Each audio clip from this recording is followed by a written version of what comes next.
अस्सलाम वालेकुम। क्या हाल है सब लोग? उम्मीद है आप लोग ठीक ठाक है, खैरियत से हैं। अगर आपको आवाज़ आ रही है मेरी तो काइंडली कमेंट कर दीजिएगा ताकि हम लोग लेक्चर स्टार्ट कर सकें।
तो आवाज़ आ रही है सब लोगों को? एक कमेंट कर दीजिएगा ताकि हम लोग स्टार्ट कर सकें।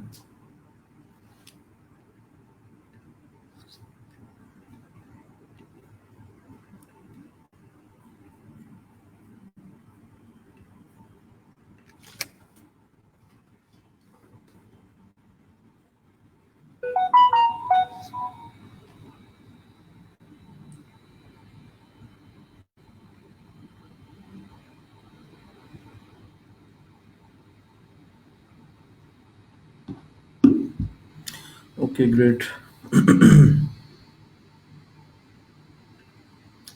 जी, आपकी लिस्ट आई है मेरे पास, जो लोग लेक्चर नहीं ले रहे, अटेंडेंस नहीं लगा रहे। आज का पहला काम मैं ये कर दूँ ज़रा, उसके बाद हम आगे चलते हैं।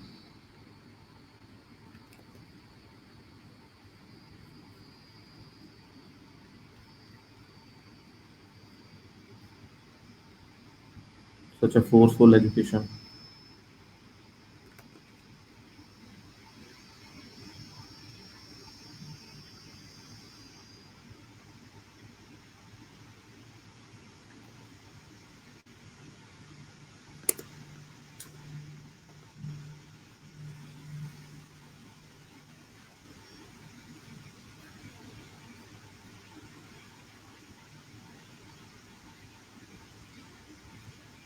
तो ना जी, नाम अपडेट हो गए हैं, ग्रुप में पोस्ट लग गई है। जिन लोगों ने अटेंडेंस मार्क नहीं की, कल अपनी अटेंडेंस मार्क कर दीजिएगा। और हम करने जा रहे थे कि हमें सर्वर से लोकल पे अगर शिफ्ट करनी है वेबसाइट को, बिकॉज कल का जो हमारा प्रोसेस था that was around shifting our website from local host toward server. अब हम सर्वर से लोकल होस्ट की तरफ आना चाह रहे हैं, and there is one limitation that we do not have C panel today. It's not by my side, it's by the requirement. Sometimes clients आपके साथ जो है सी पैनल शेयर नहीं करते। ठीक है, आपको सिर्फ वर्डप्रेस की एक्सेस देते हैं, तो उस केस में हमें किस तरह से इंफॉर्मेशन जो है वो सारी हम ले सकते हैं, या किस तरह से अपने पूरी वेबसाइट को डाउनलोड करके लोकल सिस्टम के ऊपर लेके आ सकते हैं। We are gonna talk about that, so just give me a minute and we can start.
तो जी, वेबसाइट है हमारी dev डॉट वकासली डॉट प्रो। कल हमने इसका पासवर्ड चेंज किया था and I did not save that password, so I am gonna change the admin password first of all, then जो है हम इसको देखते हैं कौन सा प्लगइन हमें इंस्टॉल करना है and what we have to to so password जो है मैं अपडेट कर चुका हूँ।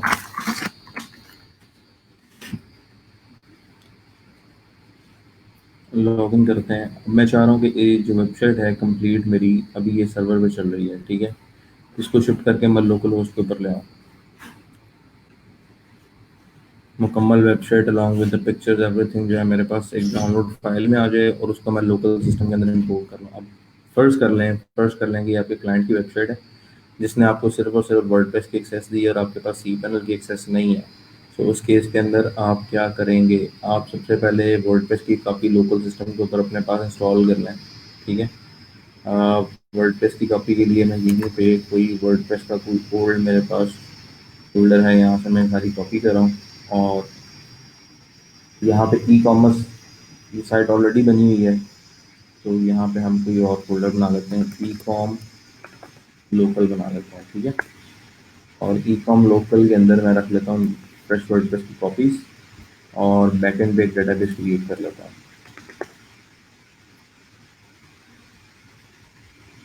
यहाँ पे डीबी क्रिएट करते हैं ताकि जो हमारी वेबसाइट अब सर्वर से डाउनलोड होगी उसको डेटाबेस चाहिए। So e com local and now उस वेबसाइट की इंस्टॉलेशन कंप्लीट कर लें।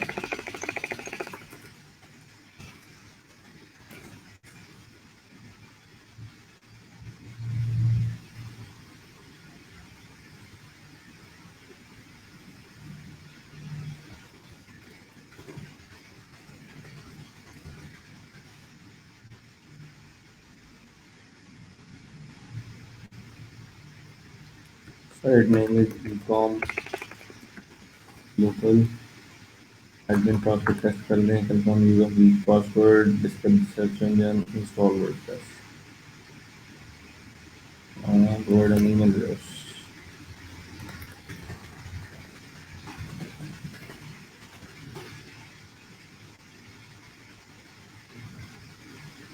व्हाट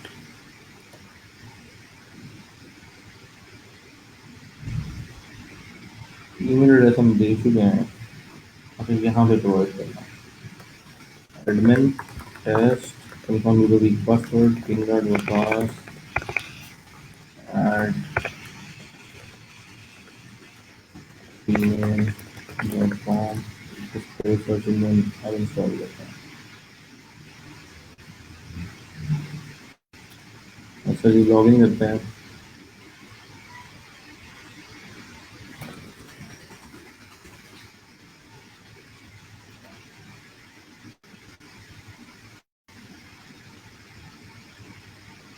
अब हमारे सिस्टम फ्रेश वर्डप्रेस की कॉपी जो है वो इंस्टॉल हो गई है। अब हमें क्या करना है, we need to go to server और यहाँ पे हमें एक नया प्लगइन इंस्टॉल करना है।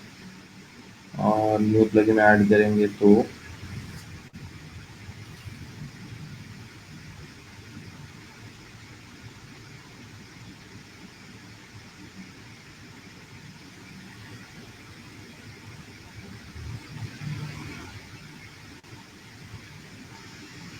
उस प्लगइन का नाम है जी हमारे पास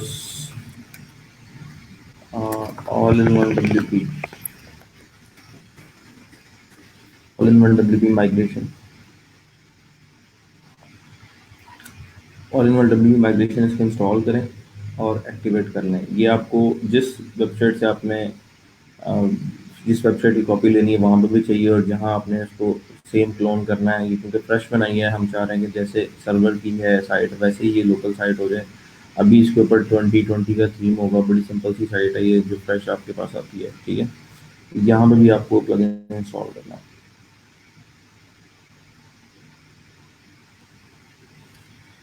दोनों जगह पे आपके पास प्लगइन होना चाहिए, all in one migration.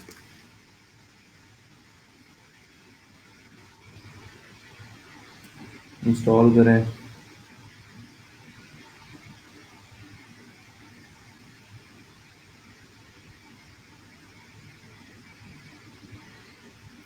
Activate करें। सिमिलरली यहाँ पे आपके पास ऑल इन वन डब्ल्यू पे माइग्रेशन एक्टिवेट हो चुका है। ये सर्वर साइट है एक्सपोर्ट पे, जहाँ से आपने जो जिस वेबसाइट को आपने क्लोन करना है, मतलब जो आपका सोर्स है जिसकी आपने कॉपी बनानी है उसको एक्सपोर्ट करेंगे, और के साथ जिसको आप चाह रहे हैं कि सिमिलर बन जाए वहाँ इंपोर्ट करेंगे। ठीक है, दो ऑप्शन है आपके पास। यहाँ से आप एक्सपोर्ट करेंगे, यानी सर्वर से मैंने लोकल पे लेके आना तो सर्वर से एक्सपोर्ट करूँगा, एक्सपोर्ट टू फाइल करूँगा तो ये पूरी फाइल मुझे बना देगा जिसमें सारी की सारी जो है साइट की सेटिंग्स, और जो साइट के अंदर जो डाटा है, कंटेंट टाइप्स हैं या पोस्ट टाइप्स हैं, और इसके अलावा जो इमेजेस हैं, वो सारा कुछ यहाँ पे मेरे पास एक फाइल में डाउनलोड हो जाएगा।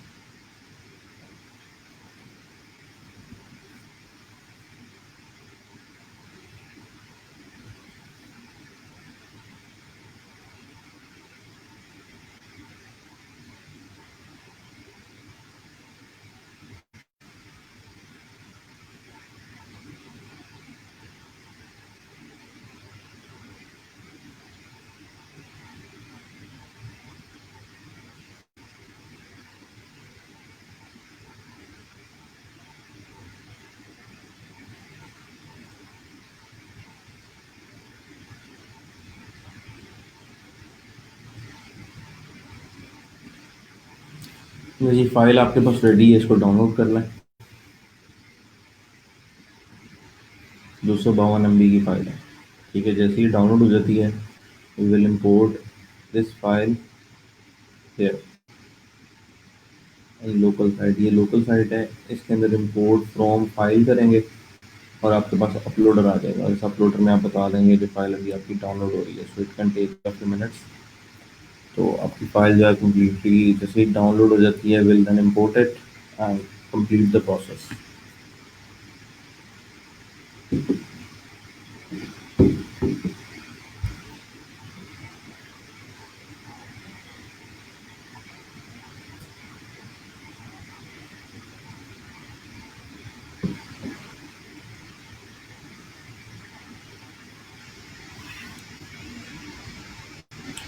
इन the meantime I was looking at my drive, कि मैंने आप लोगों से बोला था कि अपने प्रपोजल्स जो आपने भेजे हैं या आप बाय रिक्वेस्ट भेज रहे हैं, काइंडली इनके स्क्रीनशॉट्स जो हैं मेरे साथ शेयर कर दें ताकि I can provide you the feedback कि कहाँ पे मिस्टेक आप कर रहे हैं। But I did not receive anything like that. Nobody just submitted that any screenshot.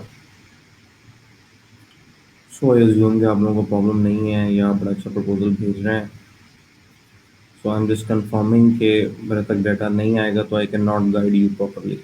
ठीक है, because in this live stream nobody can share details with me unless I'm adding somebody. So detail आप तरीके से share कर सकते हैं, कोई folder बना के शेयर कर सकते हैं screenshots. So if you do that, I'll definitely respond on that.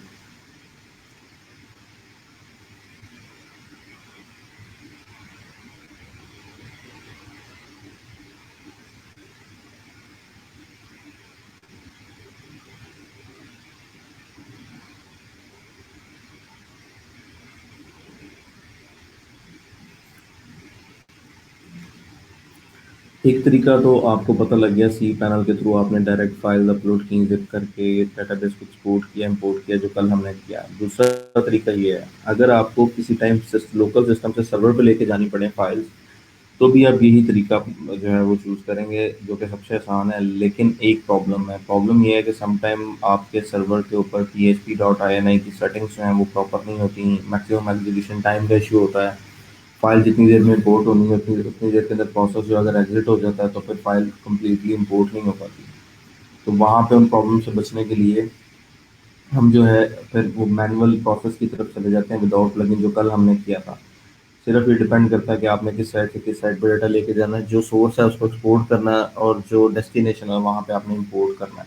ठीक है, यहाँ पे भी अगर आप देखेंगे max file upload size 2 GB है, 2 GB से बड़ा साइज जो है फाइल का अपलोड नहीं होगा। लकीली हमारे पास जो फाइल है that is 252 MB, so will not have any issue. लेकिन कुछ साइट्स ऐसी होती हैं जिनके ऊपर 4-4, 5-5 GB का डाटा होता है, वहाँ पे फिर प्लगइन के थ्रू काम करना मुश्किल हो जाता है। फिर हमें समटाइम्स फोल्डर अलग-अलग WP कंटेंट का फोल्डर जो है उसके अंदर से अपलोड्स को अलग जिप करके डाउनलोड करना पड़ता है, और एडमिन और इंक्लूड्स का फोल्डर अलग जिप करके डाउनलोड करना पड़ता है। तो बाय पार्ट्स हम डाउनलोड करते हैं ताकि सारी साइट को हम लोग डाउनलोड करके लोकल पे सेटअप कर लें। ठीक है, ये दो तरीके हो गए। एक और तरीका है कि अगर आप सर्वर के ऊपर सिर्फ कोड करना चाहते हैं, डेटाबेस आपकी ऑलरेडी चली गई है, अब जैसे इस वेबसाइट को हमने सर्वर पे इंपोर्ट कर दिया हुआ है, ये वर्किंग में है, लेकिन अगर इसकी किसी फाइल में मुझे चेंज करना है, ठीक है, तो क्लाइंट जो है कोड को चेंज करने के लिए, कोड फाइल्स के साथ प्ले करने के लिए आपको एफटीपी की एक्सेस देता है। और एफटीपी की एक्सेस क्या करती है आपके लिए, आपके पास अगर एफटीपी क्लाइंट है, लाइक एफटीपी क्लाइंट हमारे पास आजकल FileZilla in very use these days. तो फाइलज़िला के अंदर अगर आपको अपने सी पैनल के यूजर नेम और पासवर्ड का पता है, तो you can definitely connect to your server. ठीक है, आपके पास यहाँ पे राइट साइड पे सारे के सारा सर्वर के सारे एड्रेसेस फोल्डर्स वगैरह आ जाएंगे, and then you can connect it with your local system and you can update the files and upload them. ठीक है, so let me connect uh, my server cPanel through FTP. इतरत आपका message मुझे नहीं मिला actually. I have been using two Facebook accounts right now, और I M daily personally मैं अपना पुराना अकाउंट ही यूज़ करता हूँ, सिर्फ ये ट्रेनिंग के लिए मैंने नया अकाउंट साइन अप किया था। तो अगर आपने वहाँ पे मैसेज किया है तो काइंडली मैसेज आप मुझे ओरिजिनल अकाउंट पे कर दें, ताकि I can follow up with you.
अच्छा जी, एफटीपी कनेक्शन के थ्रू कनेक्ट किया, तो ये मेरा डोमेन नेम है जिसके ऊपर मेरा चिकन सर्वर लिंक्ड है, और ये यूज़र नेम और पासवर्ड एंटर किया है, और क्विक कनेक्ट पर मैंने क्लिक किया है। ठीक है, इससे मुझे एफटीपी की एक्सेस मिल गई है सर्वर की। अब वही जो सी पैनल की एक्सेस कल हम देख रहे थे फाइल मैनेजर के अंदर, जो सारी फाइल्स आ रही थी वो यहाँ पे हमारे पास अवेलेबल है, and in that we have this dev folder. अब इस डेव फोल्डर के अंदर अगर मुझे किसी फाइल में चेंज करना है, तो सिंपली मैं उसको कॉपी करूँगा, इधर अपने पास लेफ्ट साइड पे ड्रॉप कर लूँगा। लेफ्ट साइड में अपने सिस्टम की कोई भी जो डायरेक्टरी है उसको ओपन कर लेता हूँ, जहाँ पे मैं अपने प्रोजेक्ट्स को बेसिकली रखता हूँ। जैसे कि लेफ्ट साइड पे मैं ओपन कर लेता हूँ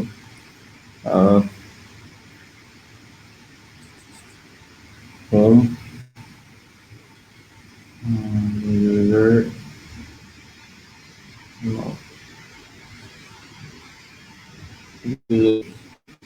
ठीक है, यहाँ से मैं अपना डेस्कटॉप या डॉक्यूमेंट्स ओपन कर लेता हूँ। ठीक है, और डॉक्यूमेंट्स के अंदर लाके मैं कोई भी जो है एक फाइल जो है वो, जैसे अगर कन्फिग फाइल में चेंज करना है तो मैंने यहाँ पे ड्रॉप किया उसको, और वो फाइल मेरे पास डॉक्यूमेंट्स में आ जाएगी। ठीक है, बेसिकली ये फाइल आ गई लारावेल के फोल्डर के अंदर। इसको मैंने ओपन किया सुब्लाइम से, इसमें मैं चेंज करूँगा, चेंज करने के बाद सेव करूँगा, सेव करने के बाद इस फाइल को वापस ड्रॉप कर दूंगा इसी जगह पे। सो क्या होगा कि कोड रिप्लेस हो जाएगा। मतलब अगर आपने कोई फाइल की चेंज करनी है, करने के बाद आप ओवरराइट करें, ठीक है, और या ओवरराइट ए सोर्स न्यूअर, तो अगर नया सोर्स है तो ऑटोमेटिकली वो उसको मर्ज करके ओवरराइट कर देगा। ठीक, ये तीसरा तरीका है। अगर आपने सर्वर के साथ अगर आपने सर्वर के साथ कनेक्ट होके जो किसी फाइल में चेंज करना है टू एफ टी पी, तो आप फाइल जिला एज अ क्लाइंट यूज़ करके जो है वो कंप्लीट कर सकते हैं। सॉरी, मुझे आपका कोई मैसेज नहीं मिला। मेरे पास एक मैसेज है, नेहा खालिद है, और एक फरहद कंप्लीट। ये हमजान मैसेज है, आपका मुझे कोई मैसेज नहीं मिला। दोबारा चेक करें आपने किस अकाउंट पे मैसेज किया।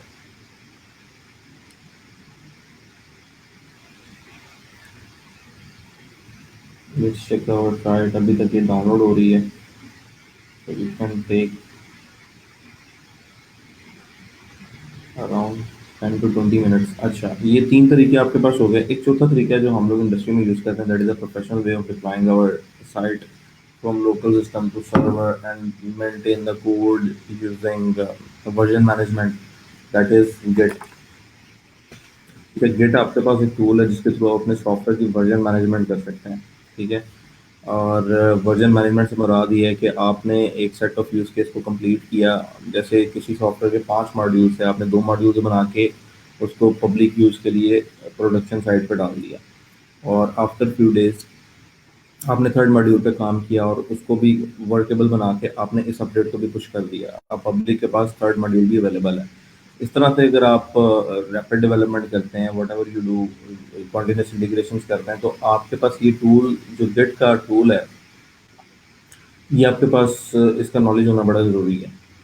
बिकॉज अगर if I go to Upwork at this point and search for the jobs containing GitHub, काफ़ी सारी जॉब्स ऐसी होंगी जो कि छोटे बजट की भी होंगी, $50 की, $100 की, $200 की, जहाँ पे क्लाइंट ने रिक्वायरमेंट में रखा होगा तो इसको गिट चाहिए। गिट बेसिकली आपका एक समझने के टूल है जो कि आपके कोड की चेंजेस को मैनेज करने में आपको हेल्प करता है। ठीक है, और इसके दो ऑनलाइन बड़े पॉपुलर प्लेटफॉर्म्स हैं जहाँ पे गिट की क्रिएट की हुई रिपॉजिटरीज स्टोर होती हैं। उसमें से एक गिटहब है, ठीक है, और एक है जी हमारे पास बिटबकेट। ये दो साइट्स ऐसी हैं जहाँ पे काफ़ी सारा ऑनलाइन कोड जो है टीम्स आपस में कोलैबोरेशन के लिए ऊपर स्टोर करती हैं इन क्लाउड्स के ऊपर, और we can collaborate using this tools.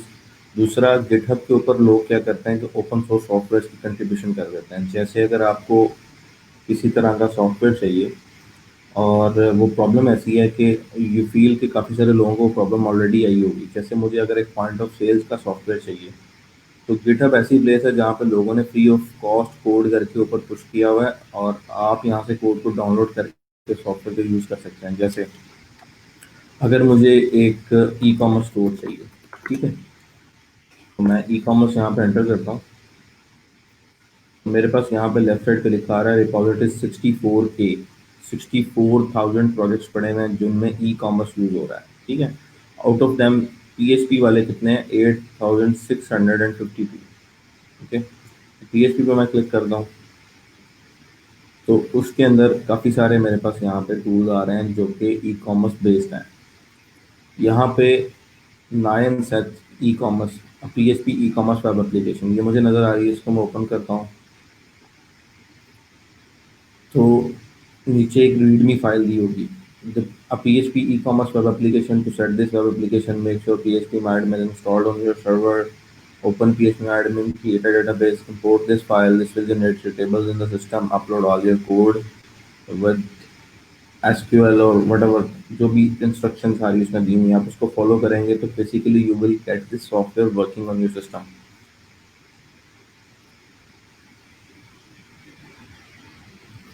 ठीक है, तो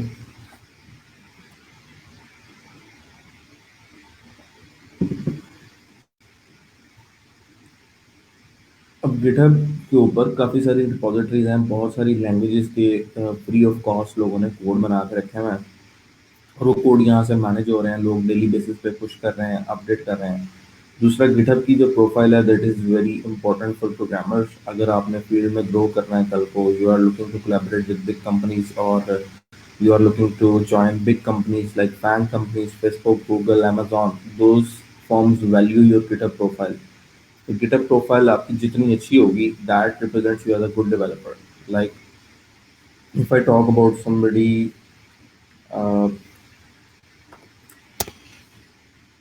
let's open my profile.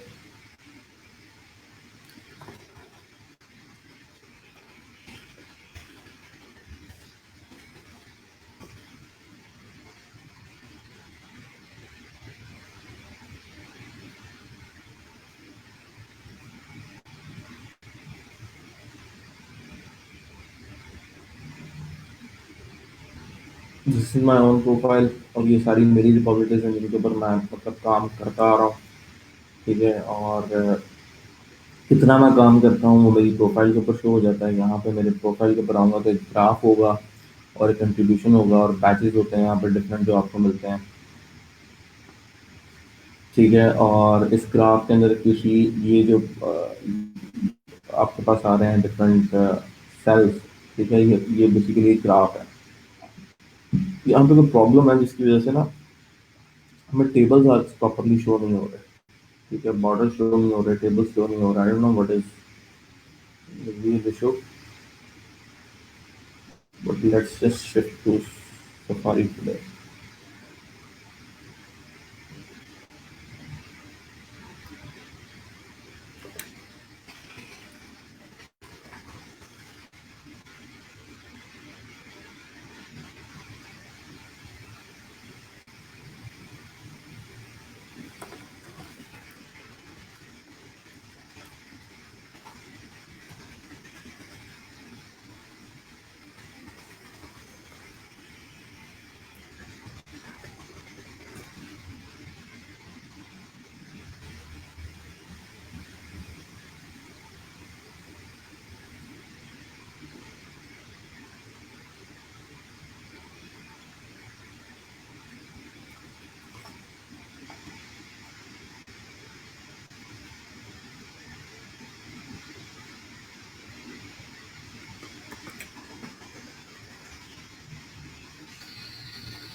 चलो यहीं पे देख लेते हैं। ये बेसिकली ग्राफ होता है, उस ग्राफ के अंदर आपने किस किस दिन कहाँ कहाँ किस रिपोजिटरी में कंट्रीब्यूशन किया है, इट शोज दैट। और यहाँ पे नीचे अगर आप देखेंगे तो ये जो सेल्स के कलर्स हैं बता रहे हैं कि किस दिन आप कितनी कंट्रीब्यूशन करते हैं। अगर आप काफ़ी सारी कर रहे हैं तो डार्कर एरिया होगा। Summary of all pull test issues open and commits to the default GH pages branches. ठीक है, ये कम से कम और लोएस्ट ये वाला आपके पास आ रहा है। ठीक है, और यहाँ पे ईयर्स आ रहे हैं कि साल में कितनी कंट्रीब्यूशंस की हैं।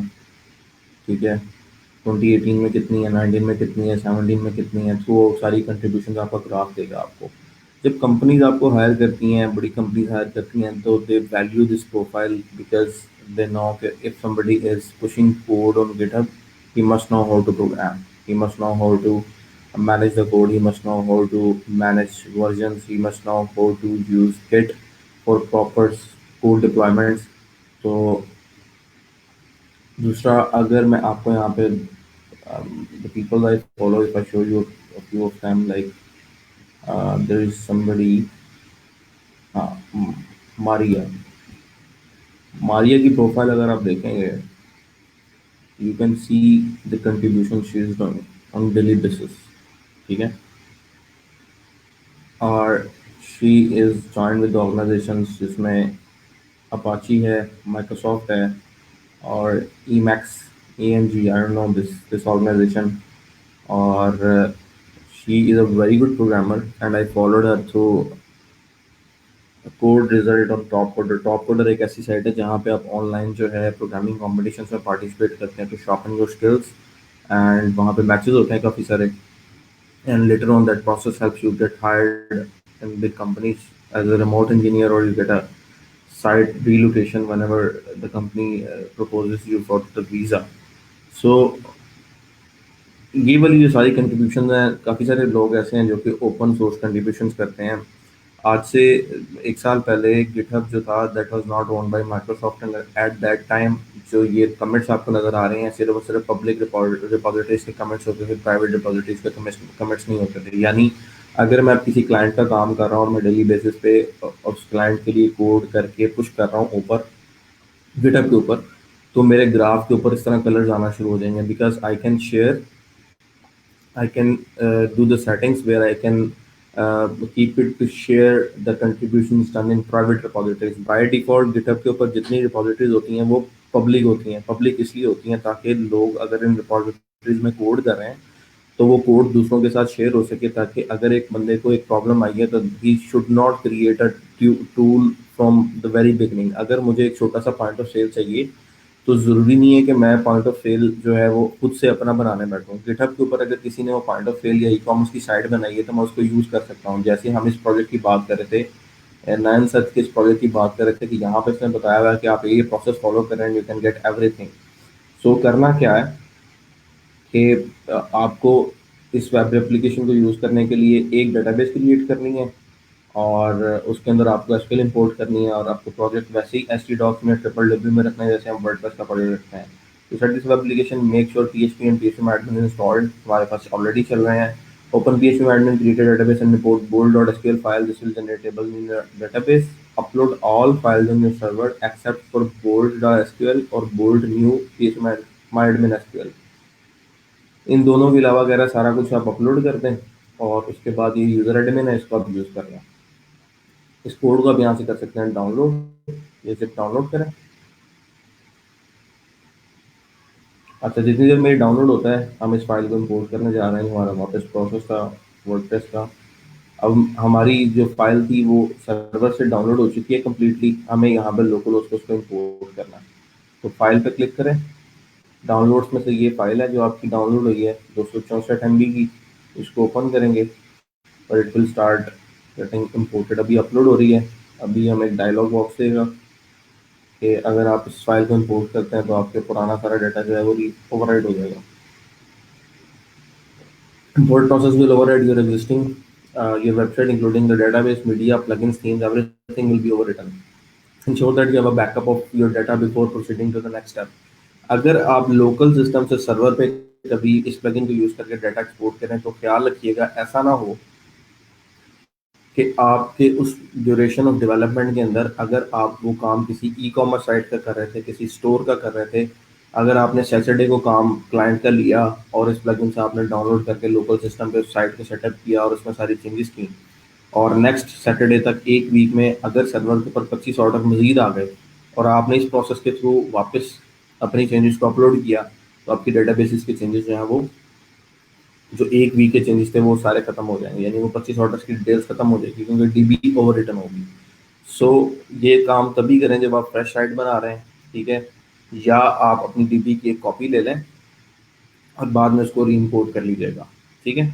इसलिए इसने लिखा हुआ please ensure that you have a backup of your data before proceeding to the next step. Backup एक ले लें, वो आपके लिए बेहतर है। आप प्रोसीड करेंगे तो आपकी सारी की सारी साइट बिल्कुल क्लोन हो जाएगी, जैसे आपकी सर्वर पे आ रही थी वैसे ही आपके लोकल सिस्टम पे आ जाएगी। तो जब आपने सर्वर से लोकल पे लाना है तब तो इशू नहीं है, लेकिन जब आपने लोकल से सर्वर पे लेके जाना है तो कोशिश करें कि कोड को अगर आपने 2 3 4 फाइल्स में डिप्लॉय किया है तो cPanel में जाकर फाइल्स को रिप्लेस कर दें, सारी की सारी वेबसाइट को रिप्लेस ना करें। लेकिन अगर आपने ड्रास्टिक चेंजेस किए हैं और आपने सारी की सारी साइट में इमेजेस वगैरह अपलोड किए हैं, कंटेंट अपलोड किया, और अब आपकी लोकल जो साइट है वो ज़्यादा इंपॉर्टेंट है सर्वर से, अपने क्लाइंट को आप बताएं कि मेरा यहाँ से मैं इस डाटा को वहाँ पे शिफ्ट करूँगा या करूँगी तो ये चेंजेस आएंगे, पिछले एक वीक की आपकी चेंजेस सारी खत्म हो जाएंगी और मेरा लोकल सिस्टम आपके सिस्टम पे आ जाएगा। इफ़ यू एग्रीज तो आप इस प्लगइन को यूज़ करके काम कर लें। इसके बाद आपको क्या करना है, परमालिंक स्ट्रक्चर को सेव करना है और प्लगइन को रिव्यू कर दें, दैट इज ऑप्शनल। साइट पे जाएं आप, तो अब आपकी लोकल जो साइट है that should be like the server site. तो जो 2020 का थीम आ रहा था that is everything is gone, और ये बिल्कुल ये दोनों साइट्स जो हैं वो एक जैसी हो गई, ये होगी, ठीक है। सिर्फ आपको एक काम करना है, आप सेटिंग्स में जाएं, परमालिंक्स में जाएं,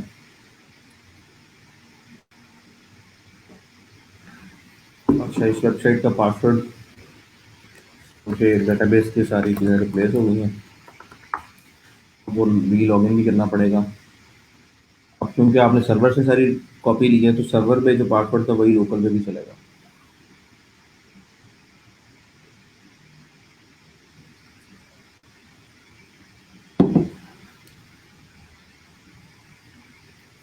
परमालिंक सब अपने जो है वो रीसेव करना है एक दफ़ा,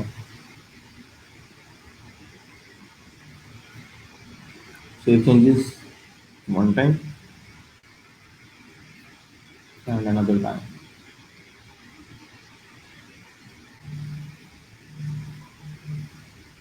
तो आपकी site should be working exactly like the server जहाँ से आपने इस कोड को क्लोन किया।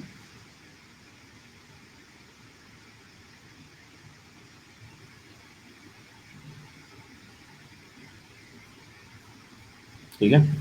तो इस तरह से क्लाइंट की साइड हम लोग अपने सिस्टम पे डाउनलोड कर लेते हैं और उसके बाद लोकल सिस्टम के ऊपर ही हम चेंजेस करके जो है फिर उसको अपलोड कर देते हैं।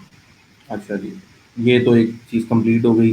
3 चीज़ें हमने की माइग्रेशन में। फर्स्ट ऑफ ऑल हमने मैनुअल माइग्रेशन की, जहाँ पे हमने पूरे कोड को ज़िप किया, cPanel पे अपलोड किया, डेटाबेस को एक्सपोर्ट किया, सर्वर के ऊपर इंपोर्ट किया और उसके बाद कॉन्फ़िगरेशन चेंजेस की कॉन्फ़िग फाइल में, और उसके बाद डब्ल्यूपी ऑप्शंस के टेबल में एंट्रीज़ को एडिट किया और हमारी वेबसाइट जो है लोकल से सर्वर पर चली गई थी। अगर सर्वर से लोकल पे करना हो तो भी आप ये प्रोसेस उल्टा करके कर लेंगे। एक प्रोसेस ये हो गया, एक तरीका ये हो गया। दूसरा तरीका हमने क्या किया कि all in one WP migration का प्लगइन यूज़ किया और उसके थ्रू हमने अपनी वेबसाइट को जहाँ से भी सर्वर से लोकल पे लाना था या लोकल से सर्वर पे लाना था, आप प्रोसेस को कन्वर्ट करके कर लेंगे। तीसरा तरीका मैंने आपको बता दिया, अगर आपने सिर्फ कोड चेंजेस करनी है तो आप एफटीपी कनेक्ट करें, जो आपके cPanel का यूजर नेम पासवर्ड और डोमेन नेम है वो दें, एफटीपी से कनेक्ट करें, जो फाइल डाउनलोड करनी है डाउनलोड करके उसमें चेंजेस करें, सर्वर पे अपलोड करें और अपनी चेंजेस को कंफर्म करें। 3 तरीके हो गए। चौथा तरीका जो आपके साथ शेयर कर रहा हूँ दैट इज यूजिंग गिटहब, जो कि बड़ा प्रोफेशनल तरीका है इंडस्ट्री के अंदर, हम इसे ही यूज़ करते हैं। तो राइट नाउ सिर्फ आपकी गिटहब क्या चीज़ है वो आपके साथ शेयर कर रहा हूँ, करना कैसे है सारा कुछ। I share that in maybe in another lecture or maybe today if we have time for that। तो ये हमने फाइल डाउनलोड की थी, मैं इस प्रोजेक्ट को यूज़ करना चाह रहा हूँ जो कि ऑलरेडी बना हुआ है। तो इस प्रोजेक्ट को यूज़ करने के लिए फाइल डाउनलोड की फोल्डर में जाते हैं और इसको जो है अनजिप करते हैं। अनजिप करेंगे तो यहाँ पे हमारे पास ये सारा प्रोजेक्ट पड़ा हुआ है और इसके अंदर एसक्यूएल की फाइल उसने बताई हुई है कि इन दो को आपने इंपोर्ट करना है और बाकी सारे प्रोजेक्ट को आप स्टोर कर दें जहाँ पे भी आप इसको चलाना चाह रहे हैं। अब हमें पता है कि पीएचपी की ये वेबसाइट है, तो पीएचपी की वेबसाइट को चलाने के लिए आपने सारा कोड किया कॉपी, ट्रिपल डब्ल्यू में गए, यहाँ पे जाके आपने एक नया फोल्डर बनाया और ई कॉम बिट, कोई भी फोल्डर प्रोजेक्ट का नाम कोई भी रख लें, मैं आई स्टोर रख लेते हैं। ठीक है, तो आई स्टोर के अंदर मैंने सारी की सारी फाइल्स कॉपी की और अपने local host slash P H P my admin में जाके यहाँ पे एक डेटाबेस क्रिएट की एज पर द इंस्ट्रक्शंस। जो इंस्ट्रक्शंस मुझे यहाँ पे इस रिपॉजिटरी क्रिएटर ने इस जगह पे बताई हुई है रीडमी के अंदर, वो इंस्ट्रक्शंस मैं फॉलो कर रहा हूँ। ठीक है, तो एक नई डेटाबेस बनाते हैं, इसका नाम आई स्टोर रख लेते हैं और इस डेटाबेस के अंदर हम लोग इंपोर्ट कर लेते हैं दोनों टेबल्स को। अ, उसने हमें बोला कि सिर्फ बोल्ड डॉट एसक्यूएल को इंपोर्ट करना है, तो ट्रिपल डब्ल्यू के अंदर आई स्टोर के अंदर बोल्ड डॉट एसक्यूएल इसको इंपोर्ट करना है। चलिए ये आ गए आपके पास तीनों टेबल्स। और एक दफ़ा मैं चाह रहा हूँ कि मैं ये देख लूँ पी एच पी माई एडमिन वाली जो ये फाइल है इसमें क्या चीज़ दी हुई है, ऑर्डर्स प्रोडक्ट्स। तो ऑर्डर्स प्रोडक्ट्स इसमें दिए हुए हैं, so we do not need this file. ठीक है, अब क्या करना है, आपको पता है कि आपने नया पीएचपी प्रोजेक्ट क्रिएट किया, तो चलाने के लिए अगेन लोकल होस्ट स्लैश उस फोल्डर का नाम दें। फोल्डर का नाम है आई स्टोर। ठीक है, आई स्टोर का नाम दिया तो ये प्रोजेक्ट अब आपके पास रनिंग में आ रहा है। ठीक है, प्रोडक्ट्स के सेक्शन पे जाएंगे तो यहाँ पे आपके पास प्रोडक्ट्स आ रही होंगी। अब मसला आ रहा है कन्फिग्रेशन का। कन्फिग्रेशन उसने बताई हुई है आपको कहाँ से चेंज होनी है। अगर आप दोबारा रीडमी में आएंगे, upload all files on your server, uploaded two database files for an old and new version of PHP admin respectively। The admin user which I made has an email, ये admin का email और password है। ये email है admin का, या ये email लगा लें, ये पासवर्ड स्टीव है। और तीसरा काम आपको 5वीं या 5th स्टेप पे बताया हुआ है कि आपको config डॉट पी में जाके अपनी डीबी कनेक्ट करनी है। ठीक है, तो let's go to config dot P.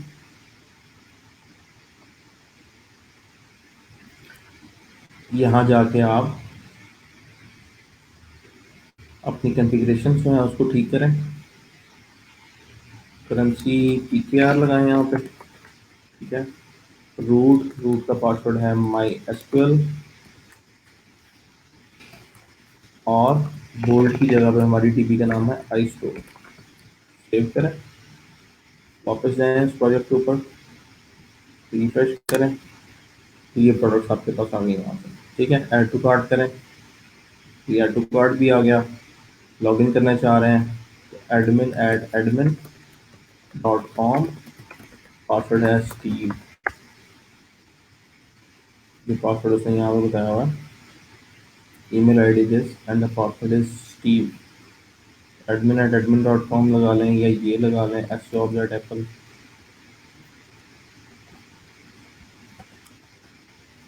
STEVE page में आप लॉग इन भी हो चुके हैं और माई ऑर्डर्स में आपके पास आपके ऑर्डर भी आ रहे होंगे। तो छोटा सा पीओ सॉफ्टवेयर है जो कि किसी ने बनाया हुआ है, वो गिटहब पे अवेलेबल है और उसको हम यूज़ कर रहे हैं। सो इसी तरह से आप ओपन सोर्स प्रोजेक्ट कंट्रीब्यूशंस कर सकते हैं। आपके जहन में कोई ख्याल आया कि यार इस तरह का एक सोल्यूशन होना चाहिए, कोविड से रिलेटेड आपके जहन में कोई सोल्यूशन आया और आपने वो एप्लीकेशन बना दिया, कोड को गिटहब पे डाल दिया, और क्यों ये टूल बना है, समटाइम्स आप काम कर रहे होते हैं और आपको किसी चीज़ में इशू आ जाता है और आप उसको अकेले सॉल्व नहीं कर पाते। आपने प्रोजेक्ट स्टार्ट किया लेकिन after a few days you realize कि इसमें कुछ ऐसे इशूज हैं जो आप सॉल्व नहीं कर सकते। अब मैं आया इंटरनेट के ऊपर, मैंने देखा कि मैं ओपन सोर्स कंट्रीब्यूशन करना चाह रहा हूँ, तो मैं आऊँगा गिटहब के ऊपर और I will check a few projects जहाँ से मैं मार्केट प्लेस को या एक्सप्लोर के इस टूल को ओपन करता हूँ और यहाँ पे आके I will try to check कि कौन से ऐसे गिटहब के ऊपर जो चीज़ें अवेलेबल हैं, कौन सी रिपॉजिटरीज अवेलेबल हैं जो कि मेरे इंटरेस्ट की हैं और उनके अंदर मैं कंट्रीब्यूशन भी कर सकता हूँ। ठीक है, तो ये ट्रेंडिंग रिपॉजिटरीज बाय टुडे बता रहा है और ये जिनके काफ़ी सारे लाइक्स आ रहे हैं यहाँ पे रिपॉजिटरीज के, वो बता रहा है मुझे। और यहाँ से भी सर्च लगा सकता हूँ कि मैं जी किसी ई कॉमर्स और पीएचपी के प्रोजेक्ट के ऊपर काम करना चाह रहा हूँ। ठीक है, तो ई कॉमर्स और पीएचपी से रिलेटेड काफ़ी सारी रिपॉजिटरीज होंगी। अब मैं जैसे किसी भी रिपॉजिटरी को ओपन कर लेता हूँ, Sylius standard open source e commerce application on top of Symfony, Symfony के ऊपर बना हुआ है।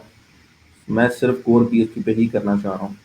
an e-commerce web project using PHP MySQL Bootstrap by Curtis Parham, इसको ओपन करता हूँ और यहाँ पे ये सारा तरीका वही बताया हुआ। अगर आप इस प्रोजेक्ट को डाउनलोड करके अपने सिस्टम पे सेटअप करना चाह रहे हैं, आप कर लेंगे। दूसरा, यहाँ पे इश्यूज का एक टैब दिया हुआ है। इस इश्यूज के टैब के अंदर ये एक इशू लिखा हुआ है, एरर आ रहा है। किसी को भी किसी भी बंदे को इशू आया, उसने लिखा कि fatal error require once failed opening required in config.php in core init.php, यहाँ पे एरर है। सो मैं क्या करूँगा, अगर मैं इसके अंदर करना चाह रहा हूँ, इस कोड के अंदर अपनी कंट्रीब्यूशन करना चाह रहा हूँ, तो पहले इस रिपॉजिटरी को मैं फॉर्क करके अपने पास, पहले तो आप वैसे इसको डाउनलोड करके सेटअप करके चेक करें। अगर वहाँ पे एरर एग्जिस्ट करता है तो आप इसमें जो है कंट्रीब्यूशन करना चाह रहे हैं तो आप इस रिपॉजिटरी को फॉर्क कर लेते हैं और फॉर्क करने से रिपॉजिटरी आपके भी अकाउंट में शो होना शुरू हो जाती है और उसके बाद आप उसमें चेंजेस करके पुश करेंगे और एक पुल रिक्वेस्ट जनरेट कर देंगे। जो ओरिजिनल रिपॉजिटरी का ऑनर होता है वो आपकी पुल रिक्वेस्ट को अपने पास अप्लाई करके चेक करेगा कि आपका कोड किया हुआ कोड उस प्रॉब्लम को सॉल्व करता है। अगर तो उस प्रॉब्लम को सॉल्व करेगा तो वो क्या करेगा कि आपके उस कोड को ऐड कर देगा प्रोजेक्ट के अंदर और आपकी कंट्रीब्यूशन आपके प्रोफाइल पे आ जाएगी। ठीक है, तो फॉर पे क्लिक किया, कहाँ पे, अपने इस अकाउंट पे फॉर करना चाह रहा हूँ, मैंने अकाउंट सेलेक्ट किया तो मेरे पास ये रिपॉजिटरी फॉर्क होके इसका एक कॉपी मेरे पास आ गई है। अब इस कॉपी के अंदर मेरे पास राइट्स होंगे कि मैं इसको लिख सकता हूँ, इसमें चेंजेस को देख सकता हूँ और किस तरह से मैं ये सारी चीज़ें कर सकता हूँ। उसके लिए हमारे पास गिट का टूल है। ये जो प्लेटफॉर्म है दैट इज गिटहब। ठीक है, लेकिन टूल हमारे पास गिट का है। तो गिट को आप इंस्टॉल करेंगे अपने सिस्टम के ऊपर।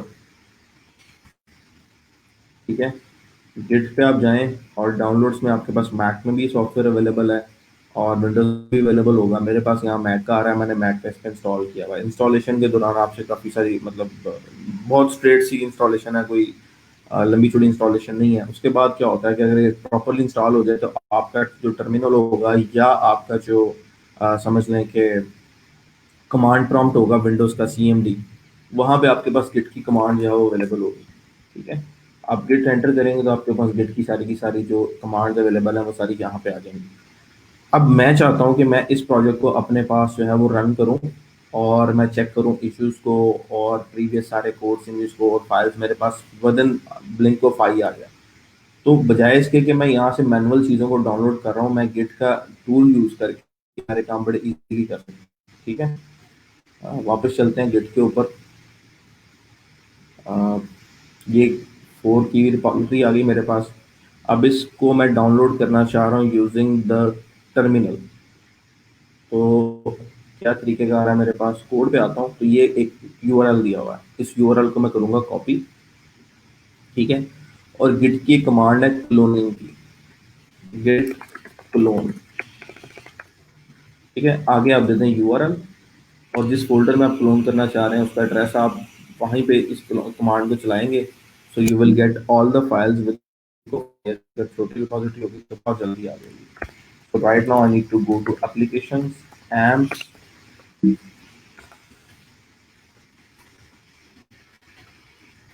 W, and I need to make a folder here. So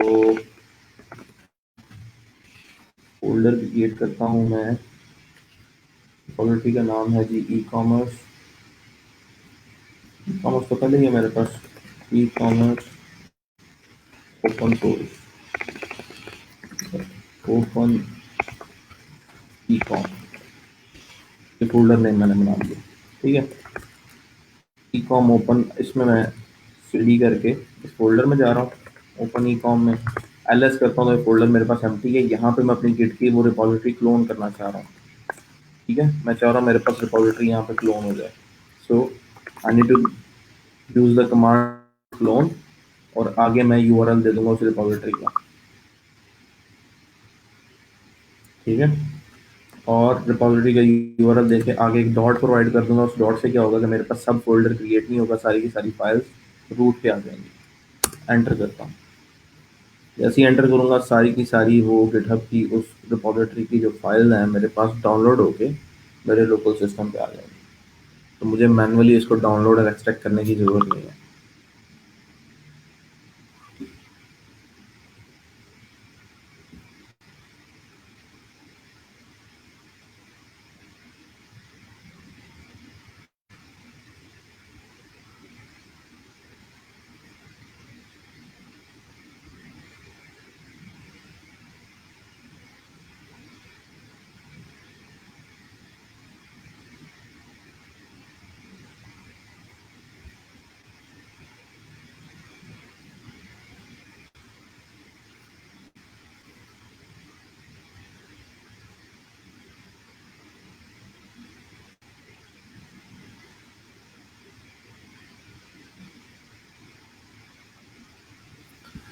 तो यहाँ पे हमारे पास कोड अब क्लोन हो गया है। अब मैं एलएस करूंगा तो मेरे पास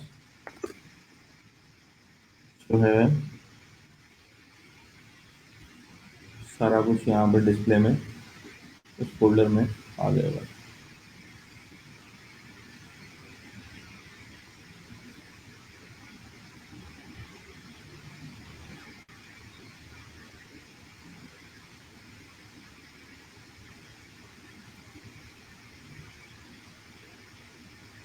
ये सारा कोड मेरे पास आ चुका है उस कमांड के बाद। ठीक है, और इसके ऊपर, इस कोड के ऊपर बाय डिफॉल्ट एक ब्रांच होती है जिसका नाम होता है मास्टर। अगर मैं गिट ब्रांच करूंगा तो ये मुझे दिखा रहा है कि मैं इसके मास्टर ब्रांच पे करूँ। तो जितने भी डेवलपर्स एक रिपोजिटरी, क्यों रिपोजिटरीज बनाते हैं, ताकि मल्टीपल लोग इन अ टीम एक ही कोड के ऊपर काम कर सकें और उस कोड को एक दूसरे के साथ शेयर कर सकें। ठीक है, इसलिए गिटहब का टूल जो है वो यूज होता है।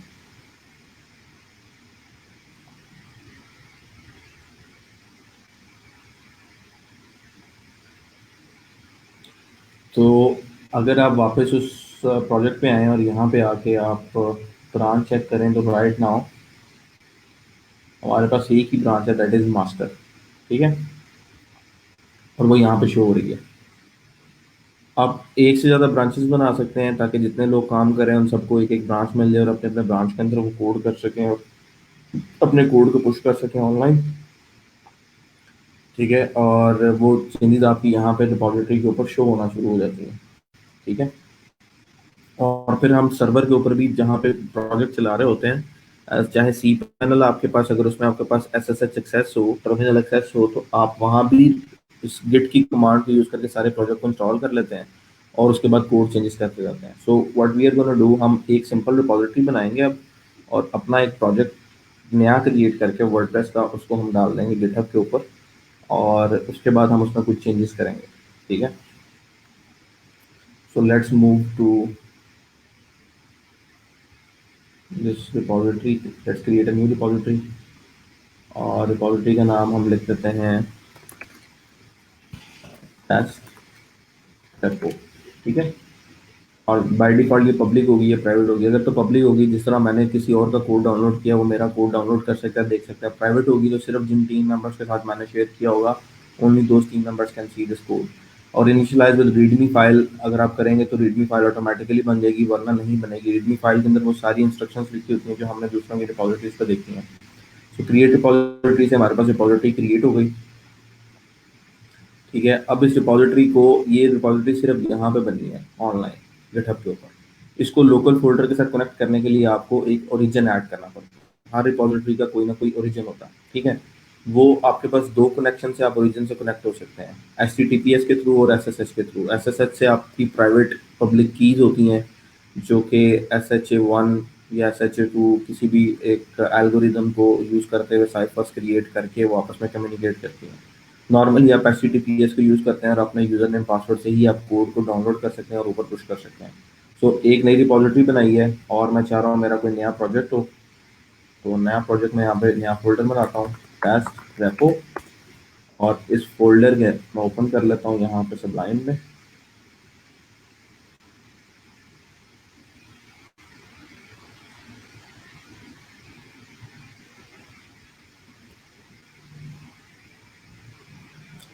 और यहाँ पे मैं इस फोल्डर के अंदर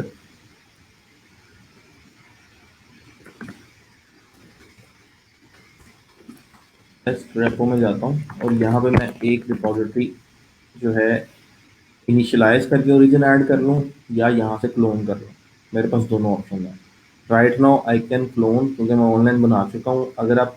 अगर आप पहले लोकल सिस्टम पे कोड कर लेते हैं और बाद में चाहते हैं कि उस कोड को मैं ऊपर रिपॉजिटरी बना के शिफ्ट करूँ, तो उस प्रोसेस में आपको क्या करना चाहिए? पहला प्रोसेस तो मैंने आपको बता दिया। आप चाहें, अब आपके पास ऊपर रिपॉजिटरी बनी है, नीचे कोई कोड नहीं है, आप क्लोन की कमांड चलाएं, क्लोन करके आगे यूआरएल दें और सारा कोड आपके पास आ जाएगा। लेकिन अगर आप चाहते हैं कि आपने ऊपर रिपॉजिटरी बना ली और नीचे आपने कोड किया हुआ है, जैसे मैं इसके अंदर एक कोड फाइल भी बना लेता हूँ, index.php। ठीक है, और इसमें मैं शेयर कर लेता हूँ इको आज की date J capital M Y, और यहाँ पे इको लगा देता हूँ let's have a quick tutorial. ठीक है, ये दो लाइनें मैंने लिख दी। और यहाँ पे मैं local host slash test repo चलाता हूँ, मेरे पास ये लाइन आ गई। अब मैं चाह रहा हूँ, ये मैंने कोड कर लिया और ऊपर जो रिपॉजिटरी है उस पर ये कोड मुझे भेजना है। ठीक है, तो व्हाट विल आई डू? तो मेरे पास कुछ गिट की कमांड है जिसमें अगर आप रिपॉजिटरी आपने सर्वर पे बना ली या लोकल पे आपने कोड किया, लोकल की रिपॉजिटरी को आप चाहते हैं कि उसमें चेंजेस ऐड करें, तो पहले आपको एक रिपॉजिटरी इनिशियलाइज करवानी पड़ेगी। या तो आप क्लोन कर लेंगे तो रिपॉजिटरी आपके पास सर्वर से बनी हुई आ जाएगी, या आपको लोकल बना के कनेक्शन क्रिएट करना पड़ेगा। तो गिट इनिट की कमांड है जो कि लोकली रिपॉजिटरी बना देती है। जैसे ही मैं इसको चलाऊंगा, यहाँ पे आ जाएगा initialised empty git repository in applications AMPPS triple W test repository, और एक डॉट गिट का फोल्डर बन गया। अगर मैं अपने अब फोल्डर्स में जाऊँ तो टेस्ट रेपो के अंदर मुझे ये डॉट गिट का फोल्डर नज़र आ रहा होगा। दैट मीन्स कि एक गिट की रिपॉजिटरी मेरे पास बन चुकी है। अब मुझे क्या करना है? अब मुझे गिट स्टेटस लिखना है। तो गिट स्टेटस की कमांड मुझे बता देगी कि कौन कौन सी फाइल यहाँ पे मौजूद हैं जिनमें चेंजेस हुई हैं, कौन कौन सी फाइल हैं जो कि अनट्रैक्ड हैं। अनट्रैक का मतलब है ऐसी फाइल हैं जो कि अभी तक गिट के अंदर ऐड नहीं हुई। गिट की एक लॉग हिस्ट्री होती है, एक ट्रैकर होता है पूरा, जिसमें आप फाइल्स को ऐड करते जाते हैं। जैसे ही आप किसी फाइल को गिट में ऐड करते हैं, गिट उसका रिकॉर्ड रखना शुरू कर देता है। फिर उसमें आप एक कॉमा भी अगर एक्स्ट्रा डालते हैं तो गिट आपको बताता है कि आपकी इस फाइल में चेंज आया है। ठीक है,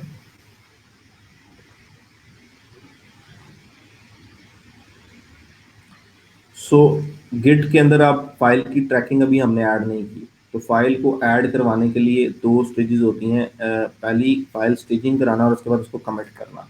तो गिट ऐड की कमांड होती है जिसके आगे आप फाइल का पाथ बताते हैं। तो राइट नाउ फाइल का पाथ है index.php। ठीक है, क्योंकि सब फोल्डर्स नहीं है, पाथ रूट पे ही फाइल पड़ी है, तो गिट ऐड index.php करता हूँ। और अब गिट स्टेटस करूंगा तो मेरे पास यहाँ पे आ गया ग्रीन के अंदर। ग्रीन का मतलब है कि ये फाइल अब गिट के पास चली गई है, गिट के पास स्टेजिंग सिस्टम स्टेजिंग लेवल पे है। स्टेजिंग का मतलब है कि नियर टू कमिट। अगर आप यहाँ पे कमिट मैसेज दे देंगे, कोई हिस्ट्री स्टोर करवा देंगे, तो गिट इसको ट्रैक करना शुरू कर देगा। So what I can do, git commit dash M का मतलब है मैसेज दे रहा हूँ, और आगे स्ट्रिंग दूंगा initialize repository with index file. ठीक है, ये मैंने मैसेज दिया और एंटर। अब यहाँ पे आ गया मास्टर के ऊपर आपका एक रूट कमिट आ गया, initialize repository with index file, और क्रिएट मोड से एक इंडेक्स जो है आपके पास समझ लें क्रिएट हो चुका है, और एक फाइल में चेंज आ चुका है। अब अगर आप गिट लॉग की कमांड चलाएंगे तो आपको दिखाएगा कि लास्ट आपका कमिट क्या था। आप लास्ट, अगर मैं आज काम कर रहा था अपने सिस्टम पे और मैंने 10 इश्यूज को क्लियर करना था और मैं 3 इश्यूज अपडेट करके कमिट करके उठ के चला गया, और मैं 6 घंटे बाद वापस आता हूँ, मुझे नहीं याद कि मैंने लास्ट कमिट क्या किया था, लास्ट किस इशू पे काम किया था, तो मैं गिट लॉग करूंगा तो मुझे वो लास्ट कमिट मैसेज दिखा देगा कि आपने लास्ट किस चीज़ पे काम किया हुआ है। अब यहाँ पे फाइल कमिट हो गई है, लेकिन अगर मैं सर्वर पे जाऊँगा, अगर मैं यहाँ पे वापस जाता हूँ गिटहब की रिपॉजिटरीज के ऊपर, यहाँ पे अगर मैं टेस्ट रेपो पे क्लिक करता हूँ तो ये ऐसे की ऐसे ही है, इसके ऊपर कोई चेंज नहीं आया, कोई फाइल, जो फाइल आपके पास लोकल में बनी है वो यहाँ पे आनी चाहिए। अब उसके लिए आपके पास होता है गिट पुश की कमांड, गिट पुश। आगे बताते हैं कहाँ पे पुश करना है।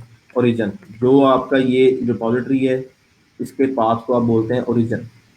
ठीक है, गिट पुश करो कोड को ओरिजिन।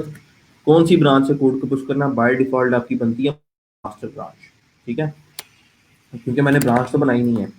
ब्रांच क्या है, मैं इस पर भी आता हूँ, गिट ब्रांच करता हूँ, बाय डिफॉल्ट मुझे दिखा रहा है मास्टर ब्रांच है, और मैं मास्टर ब्रांच से कोड पुश करना चाह रहा हूँ ऊपर। तो जैसे ही मैं कमांड चलाता हूँ गिट पुश ओरिजिन मास्टर, तो मुझे कहेगा कि भाई ओरिजिन का नहीं पता, ओरिजिन क्या चीज़ है, origin does not appear to be a git repository. यानी आपने लोकली बनाई है, सर्वर के साथ कनेक्ट नहीं, भाई कहाँ पे डाटा। तो अब मुझे इसमें एक ओरिजिन ऐड करना है। ओरिजिन ऐड करने का तरीका यहाँ पे दिया हुआ है, क्रिएट अ न्यू रिपॉजिटरी। अगर आप न्यू रिपॉजिटरी क्रिएट करें तो ये सारा काम आप करेंगे। ठीक है, अगर आपने एग्जिस्टिंग रिपॉजिटरी लेनी है तो आप ये काम करेंगे। तो मुझे एक ओरिजिन ऐड करना है तो ये कमांड में चलाऊंगा, गिट रिमोट ऐड ओरिजिन, ये पाथ मुझे ऐड करना है। ठीक है, यहाँ पे आके मैं इस कमांड को चलाता हूँ, इससे क्या होगा कि मेरा ओरिजिन साथ लिंक हो जाएगा। अब अगर मैं गिट रिमोट डैश बी की कमांड लगाता हूँ,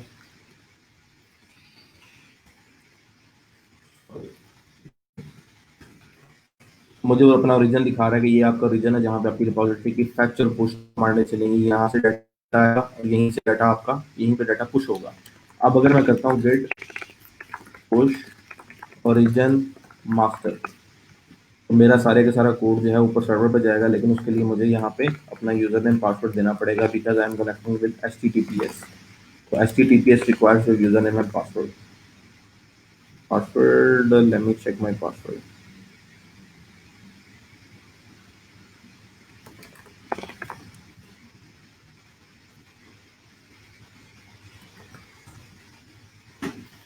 पासवर्ड एंटर किया, पुश किया। अब अगर आप यहाँ पर रिफ्रेश करेंगे तो you will see a change, कि आपकी जो एक फाइल थी वो यहाँ पे आ गई। ठीक है, इंडेक्स की फाइल आपकी यहाँ पे आ गई है, उसके पहला कमिट है initialize repository with index file, click करेंगे आपको कोड भी दिखा देगा। सो अब मेरा कोड जो है वो साथ साथ मैनेज होना शुरू हो जाएगा। और अगर 3 4 5 लोग एक ही प्रोजेक्ट पे काम कर रहे हैं तो वो इस रिपॉजिटरी से जो है वो कनेक्ट होके नई ब्रांचेस बना के इसमें कंट्रीब्यूशन कर सकते हैं, और उनकी contribution at the end of the day we can use a simple branch, और एक ब्रांच में सारी चेंजेस हम मर्ज करके सर्वर पे पुश कर देते हैं। इस तरह से रिमोट टीम्स काम करती हैं। मतलब कि अगर आप सुनते होंगे लोगों को कि किसी कैनेडियन कंपनी के साथ कोई बंदा काम कर रहा है, किसी सैन फ्रांसिस्को बेस्ड स्टार्टअप के साथ कोई बंदा काम कर रहा है, ठीक है, तो वो काम ऐसे ही होता है कि वो रिमोटली यहाँ बैठे होते हैं। रिमोट जो जॉब्स होती हैं सॉफ्टवेयर इंजीनियर्स की, यहाँ बैठ के they are working and they are using these tools. Otherwise क्या करना पड़े, 2 GB की कोई फाइल है, 1 GB की फाइल है, 500 MB की फाइल है, 50 फाइल में कोड की में चेंज करना पड़ा, तो क्या करें, टिकट करा के यूएसए जाएंगे, वहां पर जाके 10 इंजीनियर्स को इकट्ठा करके 10 लैपटॉप लेके बैठेंगे, और वो बता रहा होगा कि भाई मैंने इस फाइल में लाइन नंबर 2 से लाइन नंबर 5 तक ये चेंज किया, ये जरा मतलब यूएसए में कॉपी करके दे रहा हूँ, इसको यूज करके तो चेक कर लेना। Because this is the process we were doing during our final year projects. जब मुझे यूनिवर्सिटी में याद है अपना FYP कर रहा था, तो आई did not know of this tool. तो उस टाइम पे मेरे एक प्रोजेक्ट की कितनी फाइल्स थी वाला, तकरीबन कुछ 17 कॉपीज थी जो मैंने डेट वाइज सेव की हुई थी। और अभी भी याद है कि किसी एक जगह पे इशू आता था तो पता ही नहीं लगता था कि कहाँ पे आप सेमी कॉलन कॉमा डाल के सेव कर चुके हैं और आपका प्रोजेक्ट जो है वो चलना ही बंद हो गया। ठीक है। लेकिन ये टूल इस तरह का है कि अगर आप छोटा सा चेंज भी करते हैं तो it will let you know. जैसे अगर मैं यहाँ पे आके एक स्पेस भी देता हूँ और सेव कर बैठता हूँ, ठीक है, और यहाँ पे आके अगर मैं गिट स्टेटस करता हूँ, it will show me this file is modified. ठीक है, ये फाइल मॉडिफाइड है, I need to check what changes did I do. तो गिट डिफ, डिफ का मतलब क्या डिफरेंस है, जो कमिट किया हुआ है पहले इसका वर्जन उसमें और जो अभी है उसमें। इस कमांड को मैं चलाऊंगा तो इट विल टेल मी कि प्लस प्लस, प्लस प्लस क्या के 2 लाइन्स नहीं ऐड हुई हैं, आपने 2 लाइन्स नहीं ऐड की हैं। और अगर मुझे ये चेंजेस स्टोर करनी है तो मैं ऐड कर लूंगा इन चेंजेस को, और अगर मुझे ये चेंजेस को इग्नोर करना है तो एक चेकआउट की कमांड है जिससे मैं चेंजेस को इग्नोर कर सकता हूँ, git checkout index dot P. अब मैं गिट स्टेटस करूंगा तो मुझे कोई भी चेंजेस शो नहीं करेगा और यहाँ पर जो 2 स्पेसेस जो थे ऑटोमेटिकली खत्म हो जाएंगे। जैसे मैं यहाँ पर लिख देता हूँ, let's have a git advanced tutorial. ठीक है, और यहाँ पे आके मैं गिट स्टेटस करता हूँ तो मुझे दिखा रहा है मॉडिफाई हुआ है। ऊपर एरो दबा के मैं डिफ पे जा रहा हूँ, डिफ कमांड में देखता हूँ तो मुझे बता रहा है कि आपने इस लाइन को चेंज करके ये लाइन किया है, और मैं चाहता हूँ कि मुझे ये लाइन नहीं चाहिए, वापस ये लाइन हो जाए। तो I can use checkout command, उसके साथ पाथ दे रहा हूँ, वापस आऊँगा तो खुद ब खुद वो उस कोड को चेंज कर देगा। ठीक है, अगर आपने उसको ऐड करना है तो आप ऐड कर सकते हैं, ऐड करने के भी डिफरेंट तरीके हैं, और चेकआउट करना है तो चेकआउट भी कर सकते हैं। तो दिस इज़ द वे कि लोग एक दूसरे के कोड के साथ कोलैबोरेट करते हैं, और इस तरह से काफ़ी समझ लें एक प्रोजेक्ट के ऊपर 5-5, 6-6 हज़ार बंदे की टीम काम कर रही है। ठीक है, और उसके डिफरेंट सेक्शंस पे काम कर रही है, डिफरेंट मॉड्यूल्स पे काम कर रही है। तो this is how the code is managed. और ऐसे ही इतनी लंबी फाइल्स और इतने लंबे लंबे कोड नहीं लिखे जाते, सारा वर्जन मैनेजमेंट का काम होता है। और उसके बाद जब जैसे मैंने अभी ये फाइल मैं पब्लिक कर देता हूँ और पिछले 6 महीने में मज़ीद काम करता हूँ, इस प्रोजेक्ट में मज़ीद चीज़ें ऐड करता हूँ, उसके बाद मैं वो डाटा नई ब्रांच में अपलोड करके पुश करता हूँ सर्वर पे, और फिर मैं उसका वर्जन 2 रिलीज़ कर देता हूँ कि वर्जन 2 में ये चेंजेस आ गई हैं। फिर मैं पीछे काम करता रहता हूँ, फिर अपलोड करता हूँ, फिर वर्जन 3 रिलीज़ कर देता हूँ। तो इस तरह से आपके वर्जन चेंज होते रहते हैं और आपको पब्लिकली सॉफ्टवेयर अवेलेबल होता है डाउनलोड्स के लिए। सो यहाँ तक अगर किसी को कोई कंफ्यूजन है तो लेट मी नो।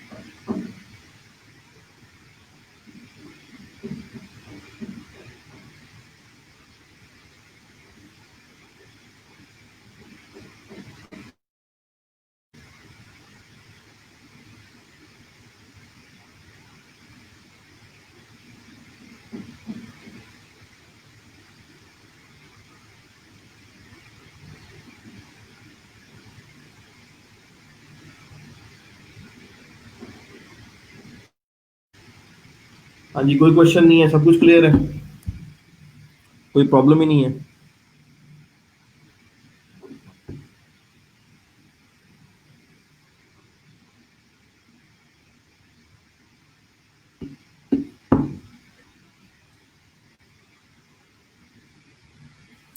चलें, एक अच्छा सा मैं ट्यूटोरियल आपके लिए निकाल देता हूँ गिट को समझने के लिए। और प्रेशर नहीं है, किसी फ्री टाइम में बैठ के समझ लीजिएगा। सिर्फ आपको एक ट्यूटोरियल दिया था कि आपको इस इंडस्ट्रियल टूल का पता होना चाहिए, और अगर किसी अपवर्क जॉब के अंदर ये रिक्वायरमेंट में लिखा हुआ है तो आपको वही खासा वाली बात है, घबराना नहीं है, आपको सीखना चाहिए।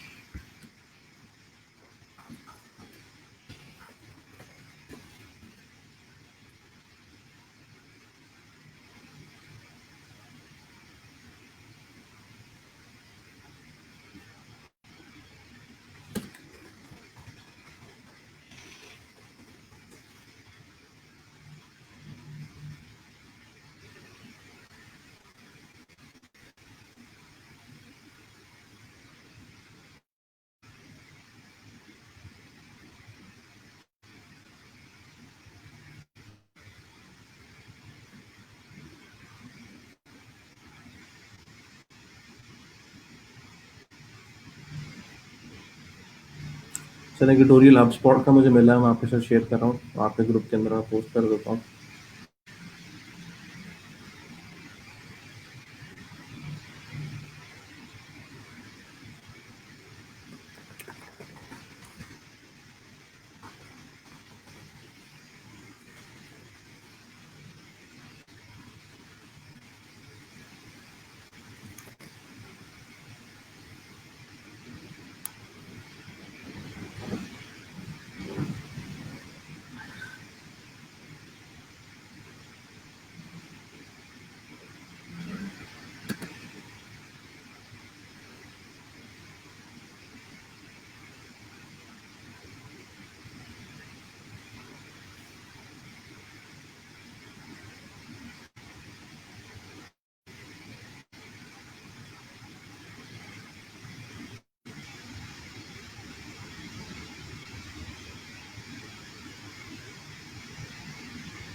इधर ही हैं कि चले गए हैं सारे?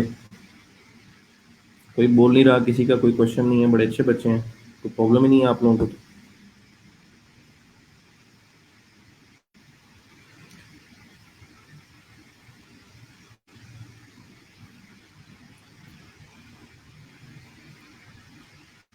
ऑर्डर्स वाले जो थे, अगर वो ऑनलाइन है तो उनके ऑर्डर्स कंप्लीट हो चुके हैं? मोहसिन, हमजा, आयशा, 3-4 लोगों को मुझे याद है। नोबडी थे।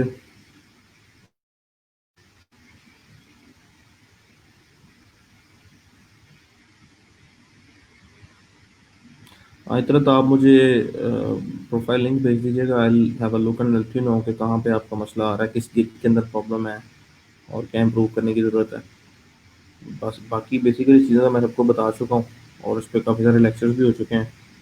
तो बताया ये था कि आप ऑनलाइन रात के टाइम जितना रहेंगे उतना अर्ली आपका स्टार्ट हो जाएगा।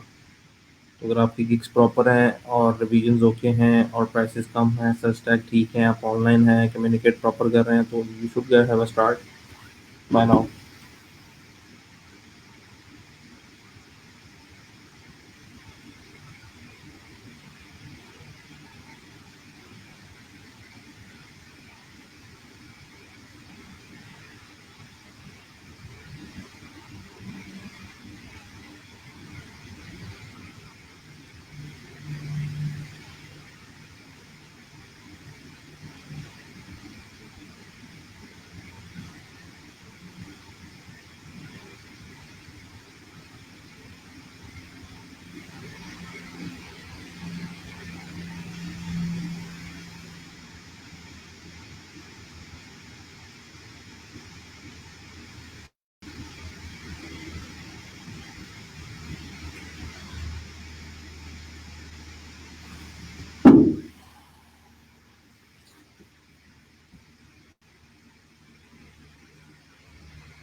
अच्छा जी, कुछ जॉब्स की बात कर लेते हैं, रिमोट जॉब्स की। If you guys are interested, going forward, साल, 2 साल के बाद, 3 साल के बाद, आप लोग जो है इस डायलेमा आपका थोड़ा सा चेंज हो जाएगा, स्ट्रक्चर चेंज होगा। I want to send a proposal on Upwork, लेकिन समझ नहीं आ रहा how to do it. Please have a look on it. Where do I look? कहाँ देखूँ मैं?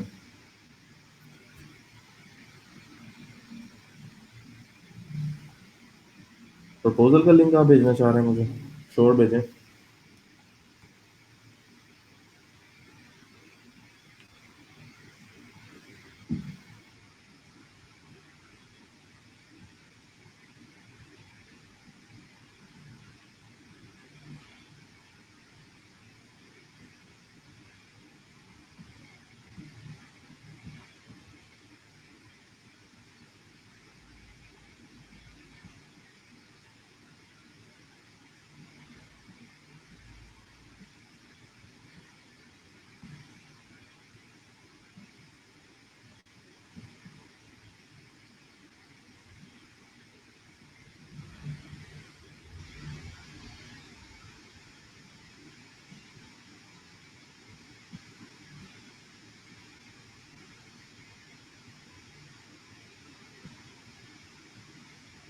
यस श्योर, भेजें, इधर ही भेज दें, कमेंट्स में भेज दें लिंक, ताकि बाकियों के साथ डिस्कस हो जाए।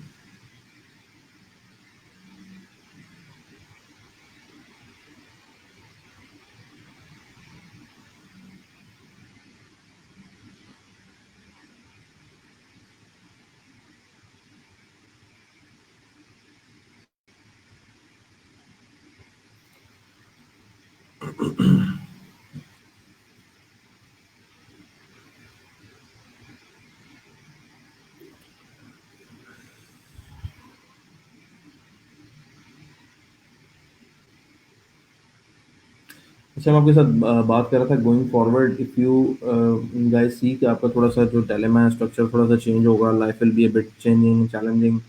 फ्रीलांसिंग करते हुए 2 3 4 साल के बाद यू विल सी कि you need to have a team at some point, जहाँ पे आप अपना काम बाकी लोगों के साथ शेयर कर सकें, उसको डिवाइड करके आप रेवेन्यू को इंक्रीज कर सकें।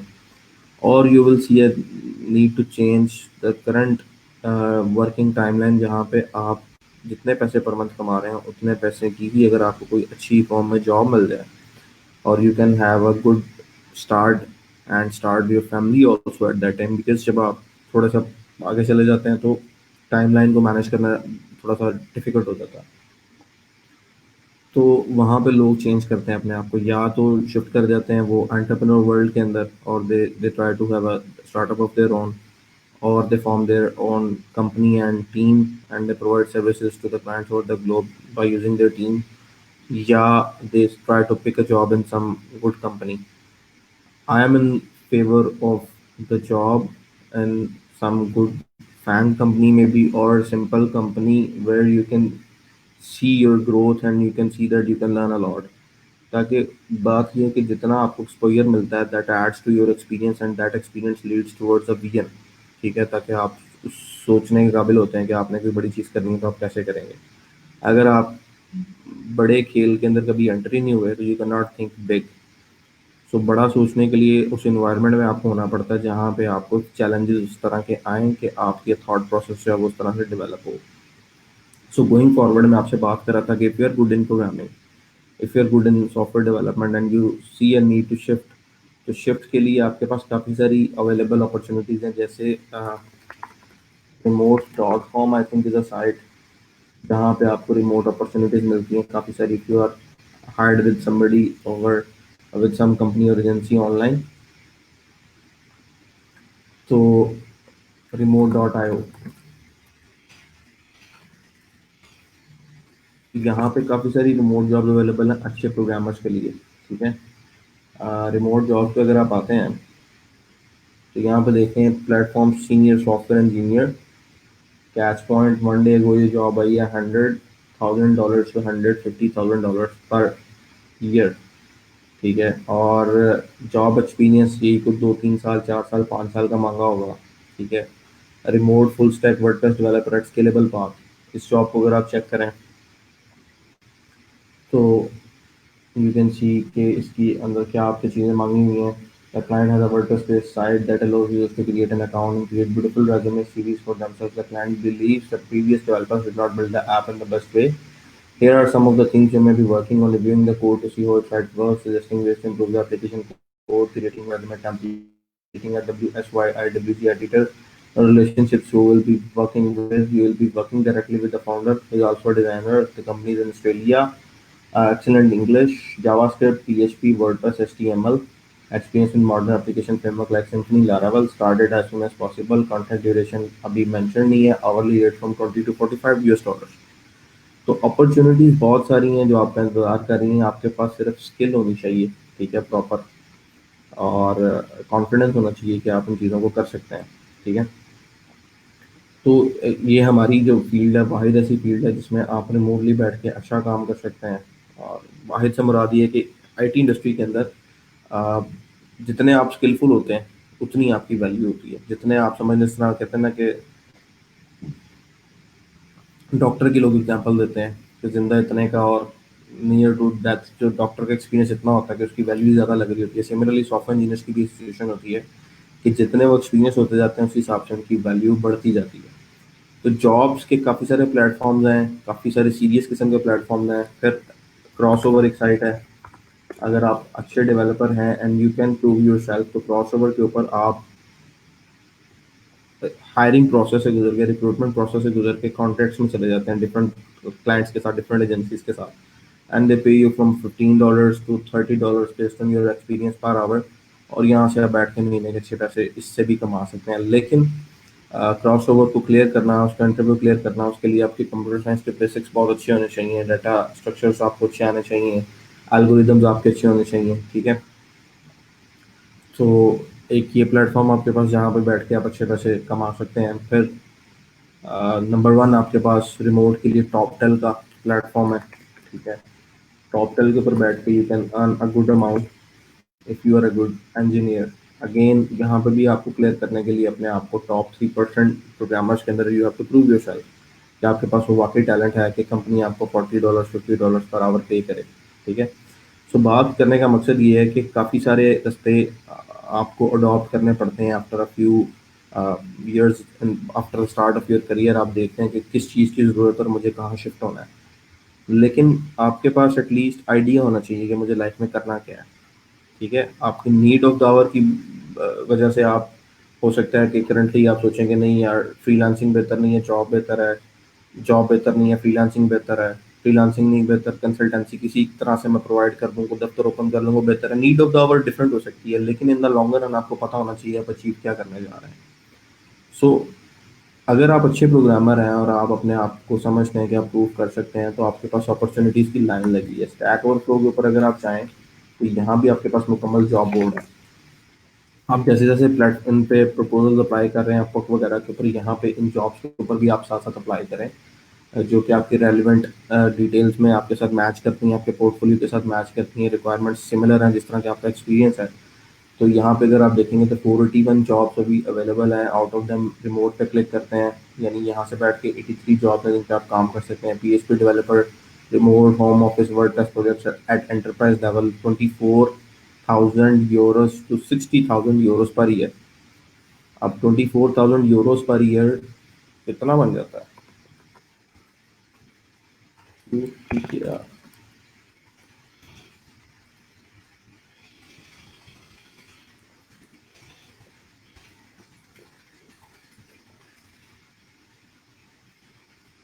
40,28,056 रुपीज पर ईयर। अगर किसी को मिनिमम वेज इतना मिले यहाँ बैठ के, साल का 46 लाख रुपया सिर्फ उसकी स्किल के लिए, ठीक है, कि वो अच्छा काम कर सकता है, अच्छा डेवलपर है, और वो साल का 46 लाख रुपया सिर्फ मिनिमम वेज मैं आपको बता रहा हूँ जो यहाँ पे बताई हुई है, 40K मिनिमम है और 60K maximum. Out of that आप 50 पे फॉल करते हैं, 40 पे फॉल करते हैं, 35 पे फॉल करते हैं, इट्स अप टू यू। मांगा क्या हुआ है? Full time junior, mid level, senior level, कोई एक्सपीरियंस हो और इन रिक्वायरमेंट्स के साथ कंप्लाई कर रहा हो, working on multilingual WooCommerce shop with connection to external services such as SAP, further development support of non-plugins, multilingual press or back WP, developing tailor-made high performance pure plugins interfaces। ये सारी code से related चीज़ें हैं। अगर आप इन चीज़ों में Excel करेंगे ऐसा ऐसा, you will be there in 6 months और maybe in an year और 2 year। But you should know what is your path, आप कहाँ पे जाना चाह रहे हैं।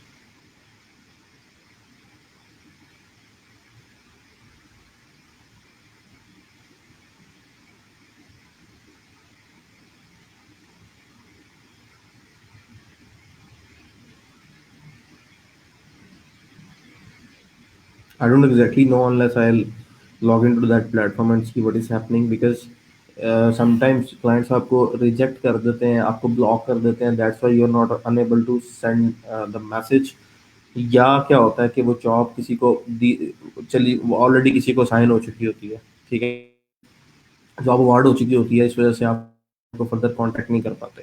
ये दो रीजन हो सकते हैं, ठीक है। तो आपको चेक करना पड़ेगा जॉब अवार्ड हो गई है या क्लाइंट ने आपको ब्लॉक किया है। सो कम्युनिकेशन की वही बात करूँ कि आपको ऑन टाइम रिप्लाई करना पड़ता है। अगर आप उसमें डिले करते हैं ना, that creates problem for you, because at a time client 3-4 लोगों को हमेशा स्क्रीन स्क्रीन आउट करता है और उसमें से वो पिक करता है कि मुझे किस बंदे के साथ काम करना है, और 3-4 से वो बात करके एक बंदा फाइनलाइज करता है। सो आपको उसी हिसाब से रिएक्ट करना चाहिए। सो मैं आपको बता रहा था कि काफ़ी सारी अपॉर्चुनिटीज़ हैं। इवन वर्डप्रेस के अंदर यहाँ पे देखेंगे scalable path, WordPress developer required senior, और ड्यूटीज़ बताई हुई हैं, और ये स्किल्स हैं जो ऑलरेडी हमारे पास हैं। CSS, JavaScript, PHP, HTML, started as soon as possible, hourly rate $20 to $25 per month.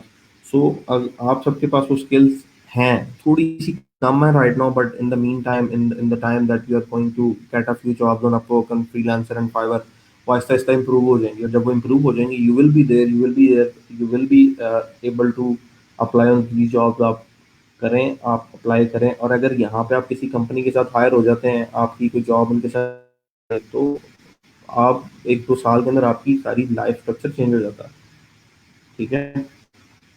सो बताने का मकसद ये है कि कुछ लोग डिमोटिवेट होकर पीछे आ जाते हैं, छोड़ देते हैं चीज़ों को कि शायद हम नहीं कर सकते, लेकिन वो ऑब्स्टैकल्स को क्लियर करने के बाद जो फ्रूट होता है वो काफ़ी स्वीट होता है आपके लिए। यही ऑब्स्टैकल्स होती हैं जो इंसान को ज़िंदगी में पीछे फेंक देती हैं। इन्हीं ऑब्स्टैकल्स को क्लियर करके लोग सक्सेसफुल हो जाते हैं। सो अपॉर्चुनिटीज़ बहुत सारी हैं, आप यहाँ पे चले जाएँ, यहाँ पे चले जाएँ, यहाँ पे चले जाएँ, इवन CSS ट्रिक्स की साइड, क्योंकि मैंने पिछले दिनों थोड़ा सा डिस्कवर किया है इसको। यहाँ पे काफ़ी सारी जॉब्स अवेलेबल है CSS ट्रिक्स के ऊपर। बेसिकली ये CSS रिलेटेड साइट है जहाँ पे काफ़ी सारी CSS रिलेटेड चीज़ें आपको टिप्स एंड ट्रिक्स बताई जाती हैं। यहाँ पे जॉब्स का एक सेक्शन है, let me share that with you.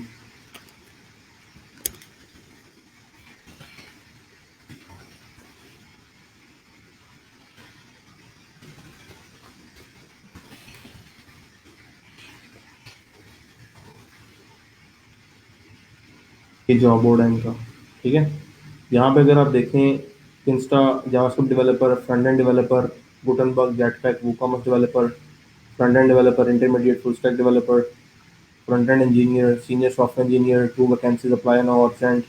So remote remote remote remote का मतलब है कि आपने अपने घर बैठ के काम करना है। You are not dependent on anybody, you are not dependent on even your relative, you are just working with from your own room, working on your own laptop with the internet that you have connected with already। आप Facebook वगैरह सारा कुछ use कर रहे हैं।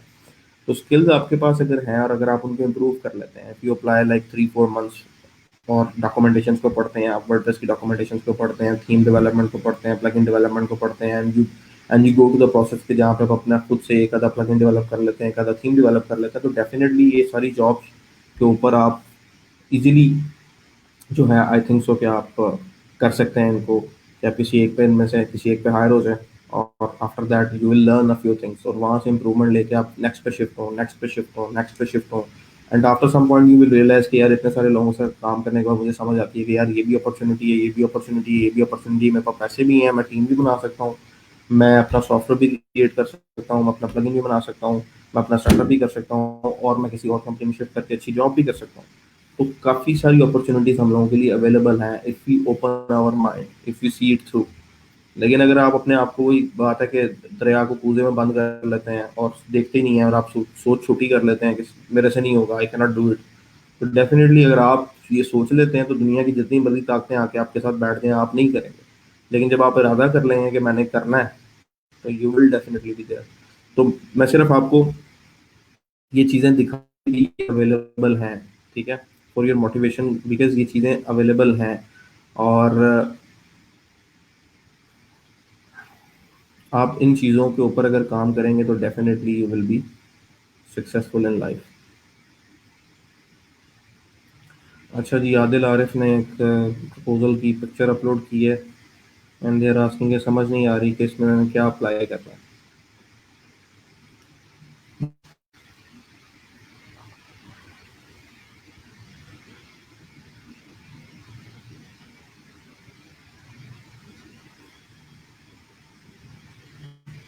अच्छा जी, job दी हुई है,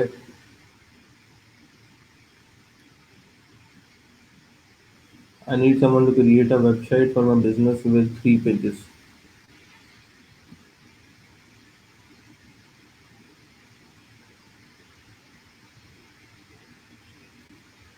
तो आप लोग इंस्ट्रक्शन को फॉलो ही नहीं करते। आप लोगों को मैंने कहा कि जिप फोल्डर बना के मेरे साथ ईमेल पे शेयर कर दें, डेली बेसिस पे मैं आपको लेक्चर में फीडबैक दिए जाऊंगा कि कहाँ कहाँ पर क्रिएट करें। मेरे लिए एक एक बंदे की प्रोफाइल को लॉग इन करके चेक करना मुश्किल है, या एक एक बंदे को रोज के 25 मिनट देना मुश्किल है। आई थॉट कि will have 1-to-1 sessions, but it does not look very practical, because मैंने जो देखा है, कभी किसी का 1-2 बंदों के साथ किया, किसी का इंटरनेट का मसला है, किसी के लैपटॉप की स्पेस इतनी नहीं है कि वो वीडियो शेयर स्क्रीन शेयर कर सके। तो इस तरह के प्रॉब्लम पे मेरा अपना टाइम काफ़ी सारा वेस्ट होता है। तो मैंने उसके लिए आपको सोल्यूशन बताया था कि आप जो है अ, अपने तौर पे डाउनलोड करके मेरे साथ स्क्रीनशॉट्स जो हैं वो फ़ोल्डर में कहीं अपलोड करें, ड्राइव पर मेरे साथ शेयर कर दें। But you do not do that. आप पास ऑन कर देते हैं चीज़ों को। तो मैं तो जो कर सकता हूँ अपने तौर पे कर रहा हूँ, आपको करवा रहा हूँ, बाकी आपकी किस्मत।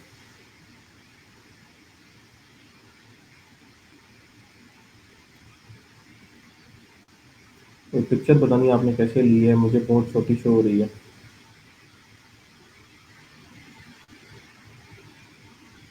I hope you're doing well. I have a look on the job. I have a look on the job. नहीं, I took a look on the job. I take a look on the job. Have a look. I reviewed your job. Yeah, I had a look on the job. Had have नहीं आएगा, had आएगा. You need a web developer in order to build your business website. ये बताने की क्या जरूरत है कि you need a web developer? ये लाइन देने की क्या जरूरत है? आपको भी पता है कि उसको जाहिर बात है उसने काम कराना वेब डेवलपर ही चाहिए। आपको भी ये चीज़ पता है। आई एम इंटरेस्टेड। मैंने कहीं किसी भी प्रपोजल में अभी तक जो ग्रुप में शेयर किए हैं यहाँ पर लिखे, कहीं पर लिखा है आई एम इंटरेस्टेड? एनीवेयर किसी एक प्रपोजल में दिखा दें कि आई एम इंटरेस्टेड लिखा हो। कुछ ना कुछ कंसाइज देने के बाद, रिक्वायरमेंट्स देने के बाद क्या होगा कि I am confident that I can work on the job, I can get this done for you. Interested कहीं नहीं लिखा मैंने। आप मतलब खुद को क्या समझते हैं? कोई किसी पिंड के चौधरी हैं, कोई आप बिल गेट्स हैं, आप स्टीव जॉब्स हैं? क्या है आप अप्लाई कर रहे हैं एज अ फ्रीलांसर, आप इंटरेस्टेड नहीं लिखेंगे। आप लिखेंगे I hope you are doing well, I had a look on the job requirements, I am confident that I can do this job, और go with the problem statement. I had a look on the site, I found a few issues on your website. ये URL था आपकी site का, इसमें इस page में ये मसला मिला है, या जिस तरह उसने लिखा हुआ है I need a site for my business. तो यहाँ पे आपको उससे कुछ क्वेश्चंस करने बनते थे। ठीक है? क्या I've been doing well. I had a look on the job requirements.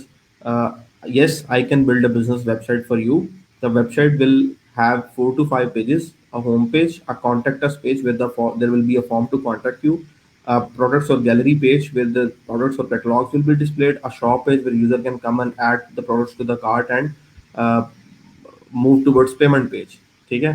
और या आप फिर उसके साथ कुछ 5-6 क्वेश्चंस लिखते हैं कि आपका जो बिजनेस है वो किस चीज़ से रिलेटेड है, वो किस इंडस्ट्री से रिलेटेड है। मैं आपको कुछ अगर आप मुझे कुछ सोर्स वेबसाइट आपको पसंद है उसके यूआरएल शेयर कर दें ताकि मैं उसको देख के आपको कंफर्म कर सकूं।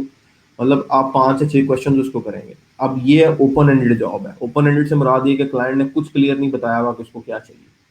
उसने लिखा मुझे बिजनेस के लिए साइट चाहिए, ना उसने लिखा मुझे वर्डप्रेस चाहिए, ना उसने लिखा हुआ कि मुझे मुझे थीम फॉरेस्ट से थीम चाहिए, ना उसने ये लिखा हुआ है कि मेरी ऑनलाइन शॉपिंग स्टोर की साइट है, ना उसने ये लिखा हुआ है कि मेरी सिंपल बिजनेस साइट है। सिर्फ उसने बिजनेस वेबसाइट लिखा हुआ है। अब वो बिजनेस वेबसाइट ई कॉमर्स की साइट भी हो सकती है, वो कोई एडसेंस भी हो सकता है, वो कुछ भी हो सकता है। सो यहाँ पे आपको एक लाइन के बाद कुछ चीजें उसको देनी है, कुछ क्वेश्चन पूछने हैं। I hope you're doing well. I had a look on the job post. Yes, I can create a business based website for you. Can you please let me know the niche of your business and a few source websites or themes you like? ठीक है? फिर आगे इसके बाद आप अपनी तारीफ जो भी करना चाह रहे हैं, अपने बारे में बताना चाह रहे हैं, अपनी स्किल के बारे में बताना चाह रहे हैं, आप जो है वो बता लें। और उसके साथ साथ उसको 2-3-4 थीम्स भेजें, थीम फॉरेस्ट के, जो कि बिजनेस से रिलेटेड हो, सिंपल बिजनेस थीम्स हो, बड़े खूबसूरत से स्लिक डिजाइन के। वो 2-3 यूआरएल्स भेजें, नीचे अपने बारे में बताएं, अपना पोर्टफोलियो दें, उसके बाद लिखें कि I am available to work on the job as soon as possible, let's have a detail chat so we can start the project. लेकिन ये जो आपने दूसरे लाइन में लिखा है आई एम इंटरेस्टेड और in the job you have posted my skills are related to the WordPress HTML, उसको उसको आपकी स्किल से कोई गर्ज नहीं है, उसको उसकी रिक्वायरमेंट से गर्ज है। ओपन एंडेड जॉब में जहाँ क्लाइंट ने कुछ नहीं बताया, फिर आपको 2-3 क्वेश्चन लिखने पड़ते हैं क्लाइंट को अट्रैक्ट करने के लिए। जहाँ पे मैं इसीलिए कहता हूँ कि सबसे पहले वो जॉब जहाँ पे क्लाइंट ने बताया होगा प्रॉब्लम ये है, इसको सॉल्व करना है, आप उस प्रॉब्लम को सॉल्व करो, अपने पैसे लो और अगली जॉब पे जाओ। जहाँ पे ओपन एंडेड है वहां पे इसको 70 लोगों ने प्रपोजल भेजे होंगे। ठीक है। तो यहाँ पे आपको यस में रिस्पॉन्ड करना है, yes I can create a business website for you, please let me know the specific नीच ऑफ योर बिजनेस। किस तरह का बिजनेस करते हो आप? ऑनलाइन शॉपिंग स्टोर बनाना है आपने, आप ज्वेलरी मेकअप का सामान बेचते हो, आप रेडीमेड गारमेंट्स बेचते हो, आपकी कोई ऑर्गेनाइजेशन है, आप वट एवर द नीच ऑफ योर बिजनेस इज। फिर एनी सोर्स वेबसाइट और theme you like that you need your website to be similar to that theme, तो वो मेरे साथ शेयर कर दें। In addition to that, I am sharing a few themes that will be very helpful for the business to grow। नीचे दो तीन themes डाल दो, themes जाके लेके आओ, थीम फॉरेस्ट के ऊपर से जाके डेमो पकड़ो, जहाँ पे होम पेज आ रहा हो, शॉप का पेज आ रहा हो, अबाउट अस आ रहा हो, कॉन्टेक्ट अस आ रहा हो, पांच छह पेजेस हो, lead generation, newsletter, sign up, filters वगैरह ये सारी चीजें आ रही हो, उसको पांच से छह थीम भेज दो। जिसमें एक आधा ई कॉमर्स, दो ई कॉमर्स की हो, तीन सिंपल बिजनेस थीम हो। उसे वो जी इसमें से पसंद कर लो किस तरह की साइट चाह रहे हो, या मुझे बता दो तुम्हें किस तरह की साइट चाहिए। तो पता लगता है कि यार आपने रिसर्च की है।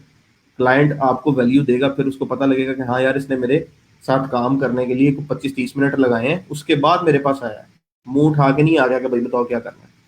तो 30 मिनट की रिसर्च के बाद आप वो लिख के उसको भेजते हैं, तो वहां से वो देखता है कि हाँ यार इसने काम किया, इसमें से वो कहता है मुझे ये नहीं ये पसंद आ रहा है। फिर आप उसे कहते हैं कि हाँ ये थीम इस तरह का है, इसकी ये फंक्शनैलिटीज है, और मैं इतनी देर में आपको ये काम कर दूंगा, और आपको इतने पैसे पे करने होंगे। ये थीम अगर आप बाय कर देंगे तो ये काम बहुत स्पीडली हो जाएगा। अगर मैं ये थीम खुद बनाने बैठूंगा तो I will charge this much amount, और वहां से आपकी बातचीत शुरू हो जाएगी।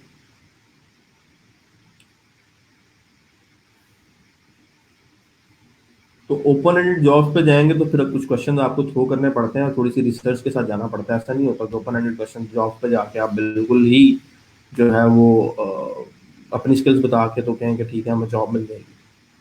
तो थोड़ा सा सीखें, और सीखने के साथ साथ अप्लाई करें, ताकि आप लोग जो है इजीली अब अचीवमेंट्स कर सकें अपने।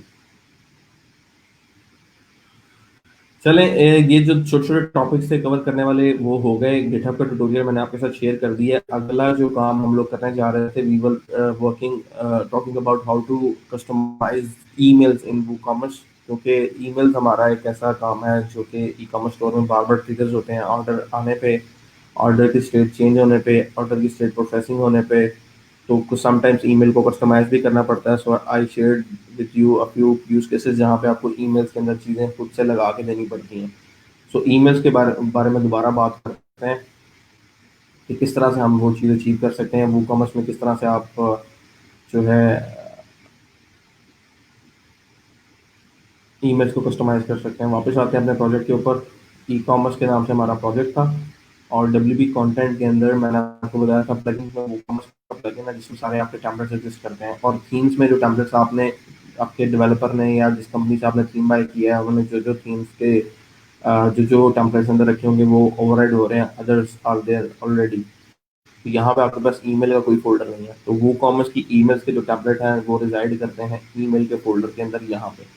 यहाँ पे आपके पास एडमिन कैंसल्ड ऑर्डर, अगर आप ऑर्डर कैंसिल करते हैं तो उसका ईमेल टेम्पलेट क्या होगा, ऑर्डर फेल हो जाता है तो क्या होगा, न्यू ऑर्डर का ईमेल टेम्पलेट क्या होगा, कस्टमर कंप्लीटेड ऑर्डर का क्या होगा, इनवॉइस, और ये सारे डिफरेंट स्टेटसेस हैं जो कि ऑर्डर से रिलेटेड हैं, और अकाउंट क्रिएशन से रिलेटेड ईमेल है वो सारी यहाँ पे दी हुई हैं। अब इसमें से जो आपको कस्टमाइज करना है आप उसको पिक कर लेंगे और उसको कस्टमाइज कर लेंगे। जैसे हमारा यूज केस क्या है कि हम उस ऑर्डर को करना चाह रहे हैं, जो ऑर्डर हमारा रिसेंटली कंप्लीट होता है उसके साथ हम कोई स्पेशल आइटम कस्टमाइजेशन में ऐड, कोई पिक्चर ऐड करके भेजना चाह रहे हैं, कोई एक चीज़ हम उसमें इंक्लूड करना चाह रहे हैं, तो हम कैसे करेंगे। कि जैसे ही ऑर्डर कंप्लीट, ऑर्डर के नीचे मेरी कोई स्पेसिफिक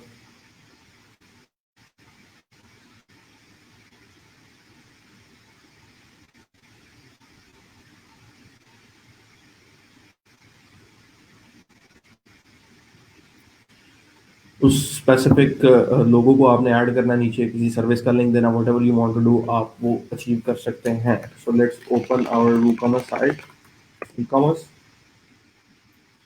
और ई कॉमर्स के अंदर हम लोग किस पेज पे जाके इवेंट ट्रिगर करवाना चाह रहे हैं, हम ऐड टू कार्ट करते हैं, ऐड टू कार्ट करते हैं। उससे पहले मैं चेक करना पड़ेगा कि वूकॉमर्स के एडमिन के अंदर क्या ईमेल जो है वो इनेबल्ड है या नहीं।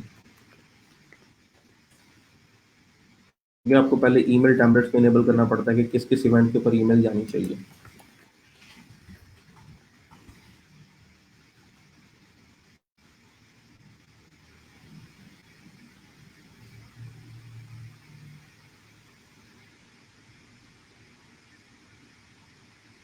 आदिल आरिफ, आई don't know your real name, आपको समझ आ गई है कि क्या प्रपोजल में मिस्टेक है?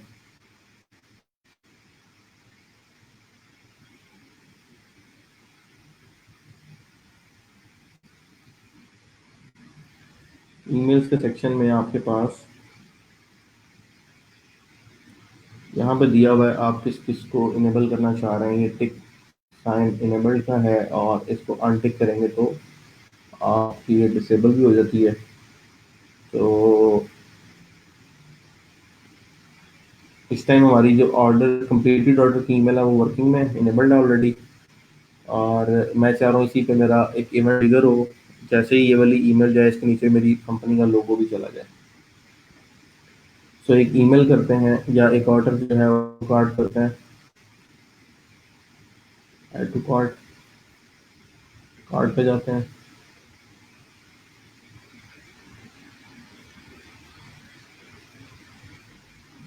चेकआउट करते हैं,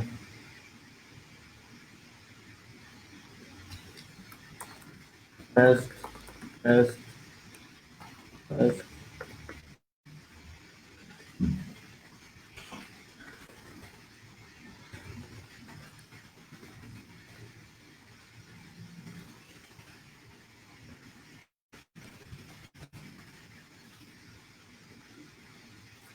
ऑर्डर प्लेस करेंगे तो ईमेल यहाँ से ट्रिगर ज़रूर होगी, लेकिन आपके पास लोकल सिस्टम के ऊपर आपका जो एस एम टी पी है वो जो है नहीं आपके पास सेटअप है, और लोकल सिस्टम से ईमेल नहीं जाती। सो इस तरह के जितने प्रॉब्लम आते हैं सर्वर पे ही आपको उसका सोल्यूशन करना पड़ता है, या आप लोकल कोई एपीआई यूज़ करके अपनी ईमेल्स को सेंड करवाते हैं।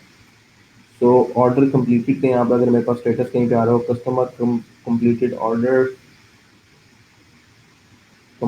ये वाला टेम्पलेट, ठीक है। This template can be written by copying into your theme, emails, customer completed order. On occasion, customer will need to update a template file, and e-commerce will need to update template files, and you, via the theme developer, will need to copy the files to your theme compatibility. Blah blah blah. सारा कुछ यहाँ पे दिया हुआ है। So let's add exit there। अगर हमारा system यहाँ पे exit करता है तो it means कि this file is being called। ठीक है, ऑर्डर प्लेस करते हैं।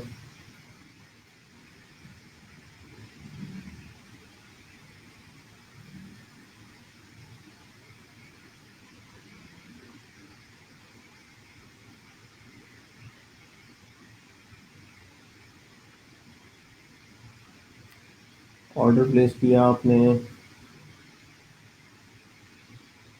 Think your order has been processed. और अच्छा, इसी को ट्राई करते हैं हम सर्वर के ऊपर। लेट्स सपोज dev.vocabulary.co पे यही साइट हमारे पास बनी में है।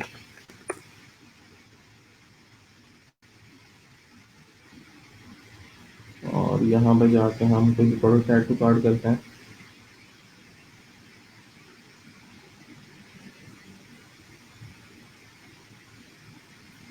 कार्ट में जाते हैं,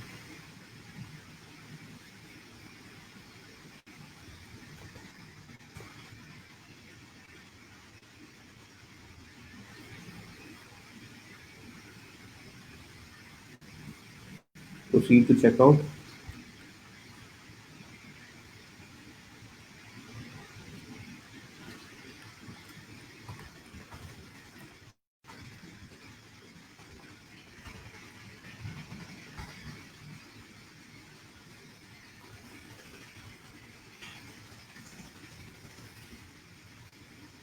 ऑर्डर प्लेस करते हैं। तो लेट्स सी कि हमें ईमेल एड्रेस पे ईमेल अगर आती है तो उसको कस्टमाइज करते हैं।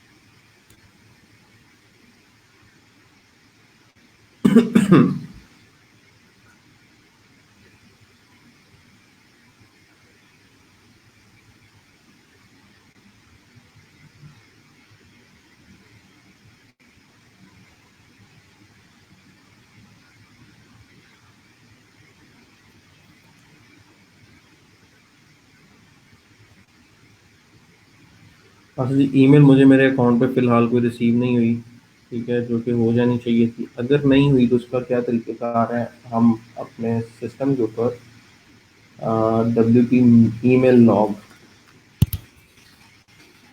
डब्ल्यूपी ईमेल लॉगिंग कोई प्लगइन होता है वर्डप्रेस का, that can give us the logs if the email is being gone from the email address or not, यानी आपको बताता जाएगा कि आपकी ईमेल ट्रिगर हुई है या नहीं, ताकि हमें डीबग भी तो करना है, पता तो लगेगा प्रॉब्लम कहाँ पे आ रही है।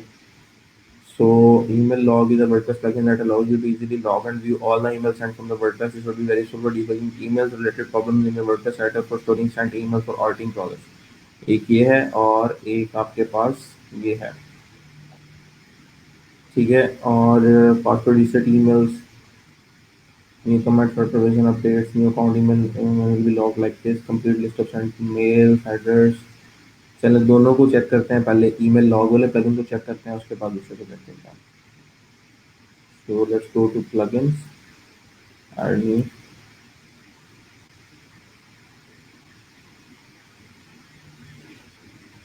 और ईमेल लॉग।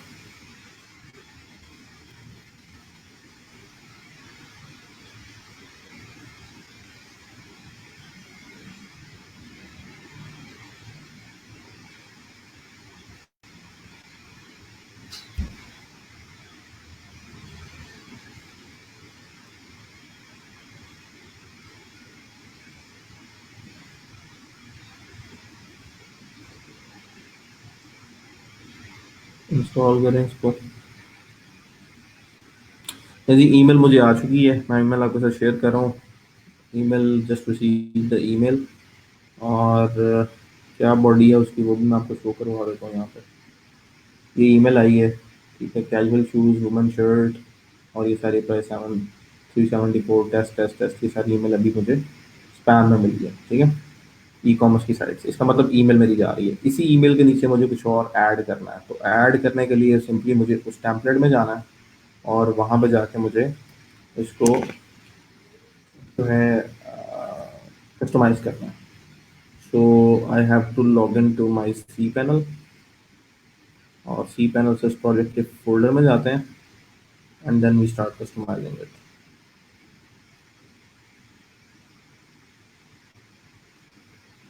सो अगर आप ईमेल काम नहीं करी तो मेल लॉगर का आप प्लगइन करें और वहाँ से जाके अपनी ईमेल्स को आप चेक कर लें। अच्छा जी, WP content, within WP content you will have this themes, inside themes this is new shop e commerce. चलिए चाइल्ड हमारा प्लगइन है, इससे पहले हम क्या करते हैं कि प्लगइन्स के सेक्शन में जाके जो ईमेल का हमारा फोल्डर है उसको कम्प्लीटली कॉपी कर लेते हैं। This email should be copied, कहाँ पे कॉपी होना चाहिए, थीम्स के अंदर, और थीम्स के अंदर कहाँ कॉपी होना चाहिए, चलो थीम्स में कॉपी कर लेते हैं फिलहाल।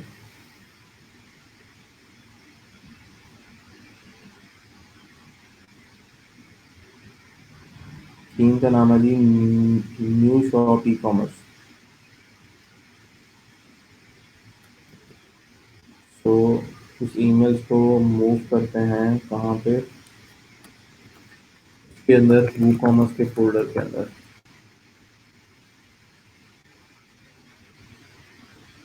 तो वो कॉमर्स के अंदर यहाँ पे आ गया हमारा ईमेल्स। इस ईमेल्स के अंदर हमारे पास ईमेल आ रही होगी कस्टमर ऑर्डर कम्प्लीटेड की, इसको एडिट करें, और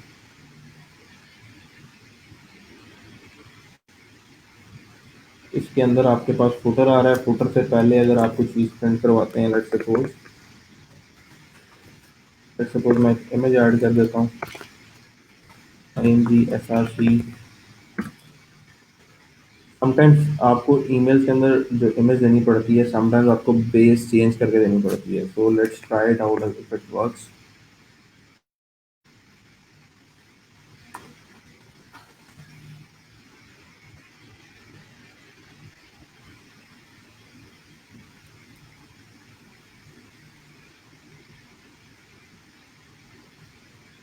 कॉपी करते हैं, सोर्स में ऐड करते हैं, सेव करते हैं,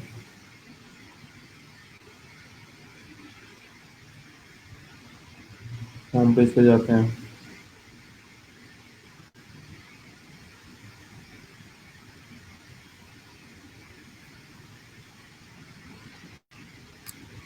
तो एक और को ऐड टू कार्ट करते हैं।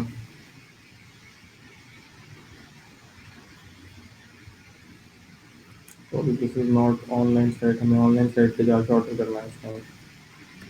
dev dot dot pro.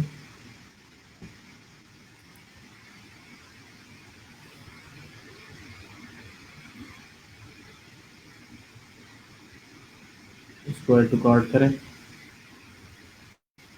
Checkout पे जाएं। ये इन्फॉर्मेशन आपके पास सारी एडिड है और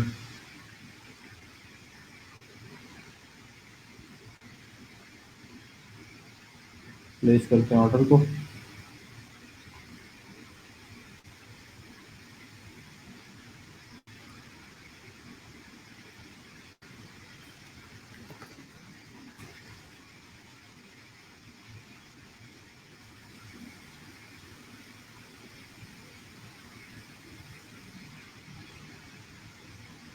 ऑर्डर आपका प्लेस हो चुका है। So let me check spam again.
Spam के अंदर ये नई ईमेल आई है और इस ईमेल के अंदर आई डोंट हैव दैट लोगो और एनीथिंग। सो अब कैसे इस प्रोसेस को आपने चेक करना है।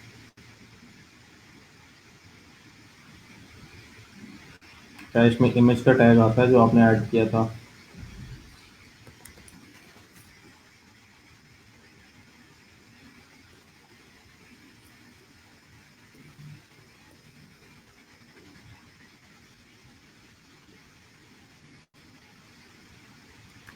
google.com/इमेज का वो पाथ आपके पास है, इसी को सर्च कर लें एक दफ़ा।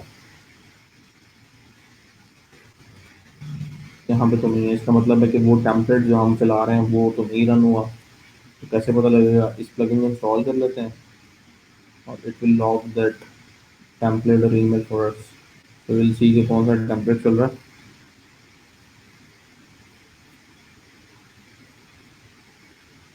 फिर दोबारा एक प्रोडक्ट को ऐड टू कार्ट करते हैं और इस प्रोसेस को रिपीट करते हैं।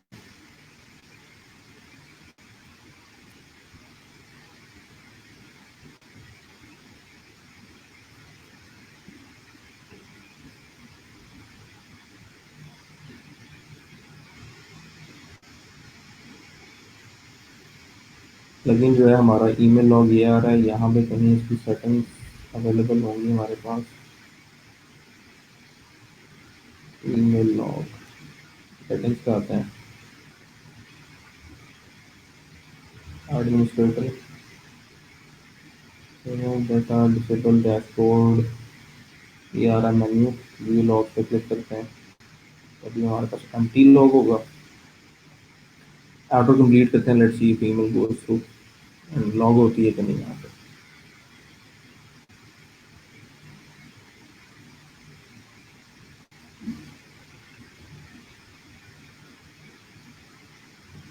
चेकआउट प्रोसेस कंप्लीट हो गया है, ईमेल लॉग में आते हैं।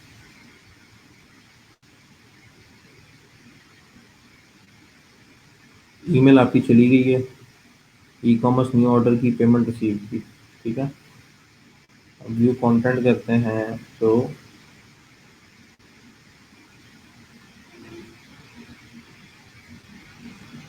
ये कंटेंट आ रहा है आपके पास। अब इसका टेम्पलेट जो है वो यहाँ से हमें आइडिया नहीं हो रहा कि टेम्पलेट कौन सा है। तो सी पैनल में आए, न्यू ऑर्डर का कोई टेम्पलेट है?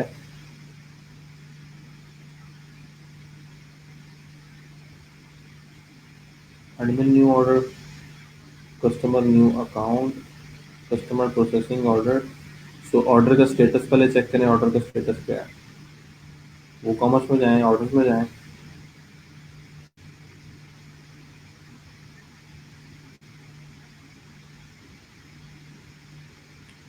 अभी तक प्रोसेसिंग में है, इसका मतलब है कि हमारा जो अभी ऑर्डर, जो ईमेल जा रही है वो प्रोसेसिंग वाली, स्टेटस प्रोसेसिंग वाली जा रही है।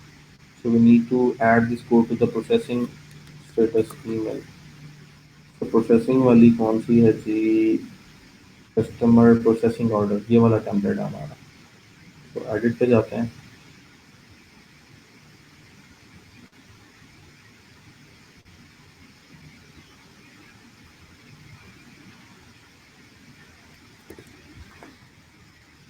तो मुझे ऐड करते हैं, सेव करते हैं, और दोबारा किसी आइटम को ऐड टू कार्ट करते हैं।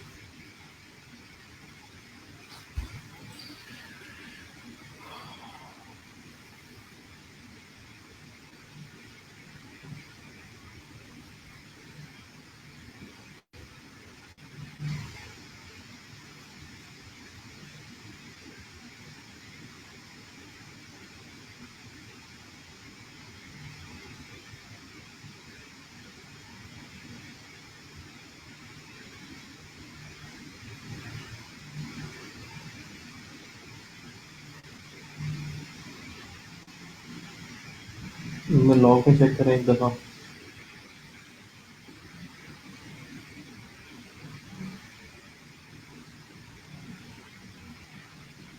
ये ऑर्डर की चली गई, इसका कंटेंट चेक करें।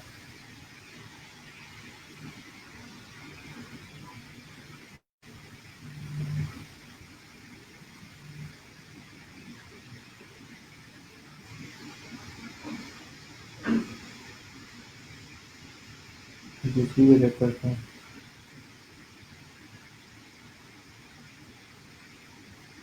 तो ये पीटी की पिक्चर आपके पास आ गई, इट मीन्स कि आपका वो टेम्पलेट जो है वो ओवरराइड हो चुका है। सो इस तरह से based on that specific email hook और ईमेल टेम्पलेट जो है आप भेज सकते हैं डिफरेंट emails, और how to check which email template is being used for which kind of email, वो आपको वूकॉमर्स की डॉक्यूमेंटेशन से मिल जाएगा कि किस ईमेल के ट्रिगर होने के ऊपर कौन सा टेम्पलेट यूज़ हो रहा है। आप उसको यूज़ करके अपने इस ईमेल को कस्टमाइज कर सकते हैं। And another thing, if I want to add some information custom information अगर मुझे ऐड करनी है तो वो मैं कैसे ऐड करूँगा? यानी यानी कि अगर जब मुझे ये वाला जो लॉग नज़र आ रहा है, इस लॉग के अंदर जब ये वाला कंटेंट प्रिपेयर हो रहा था, ऑर्डर की डिटेल प्रिपेयर हो रही थी, यहाँ पे मुझे कोई क्वांटिटी मल्टीप्लाइड बाय कोई यूनिट प्राइस देनी है, कोई टोटल को चेंज करना है, कोई इन्फॉर्मेशन ऐड करनी है, कोई कूपन शो करवाना है, whatever I want to do, तो वो मैं कैसे कर सकता हूँ? ठीक है। उसके लिए मुझे हुक्स का पता होना चाहिए कि किस ईमेल के दौरान कौन सी हुक वर्ड वू कॉमर्स की कॉल होती है, और उस हुक के ऊपर मैं कैसे चेंज कर सकता हूँ। सो हुक्स ऐसी चीज़ें हैं जिसको अभी तक हमने वू कॉमर्स में नहीं किया। वर्डप्रेस में हुक्स को हम देख चुके हैं, वू कॉमर्स की हुक्स को अभी तक हमने नहीं देखा। So will have a lecture on that कि किस तरह से हम ड्यूरिंग ईमेल्स हुक्स को यूज़ करके अपना जो कोई भी कस्टम कंटेंट है उसको पास कर सकते हैं, ताकि ईमेल में वो कंटेंट हमारे क्लाइंट्स तक चला जाए। जिस तरह अभी हमने इमेज तो टेम्पलेट में डाल दिया, लेकिन डेटाबेस से कोई डाटा लेकर डालना हो तो वो हम कैसे करेंगे? We see that. So around this अगर आपका कोई क्वेश्चन है अभी तक तो यू कैन आस्क मी,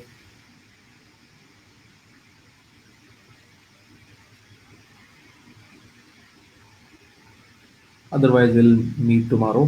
तब तक के लिए मुझे इजाज़त दें, अपना ख्याल रखिएगा। अल्लाह हाफ़िज़।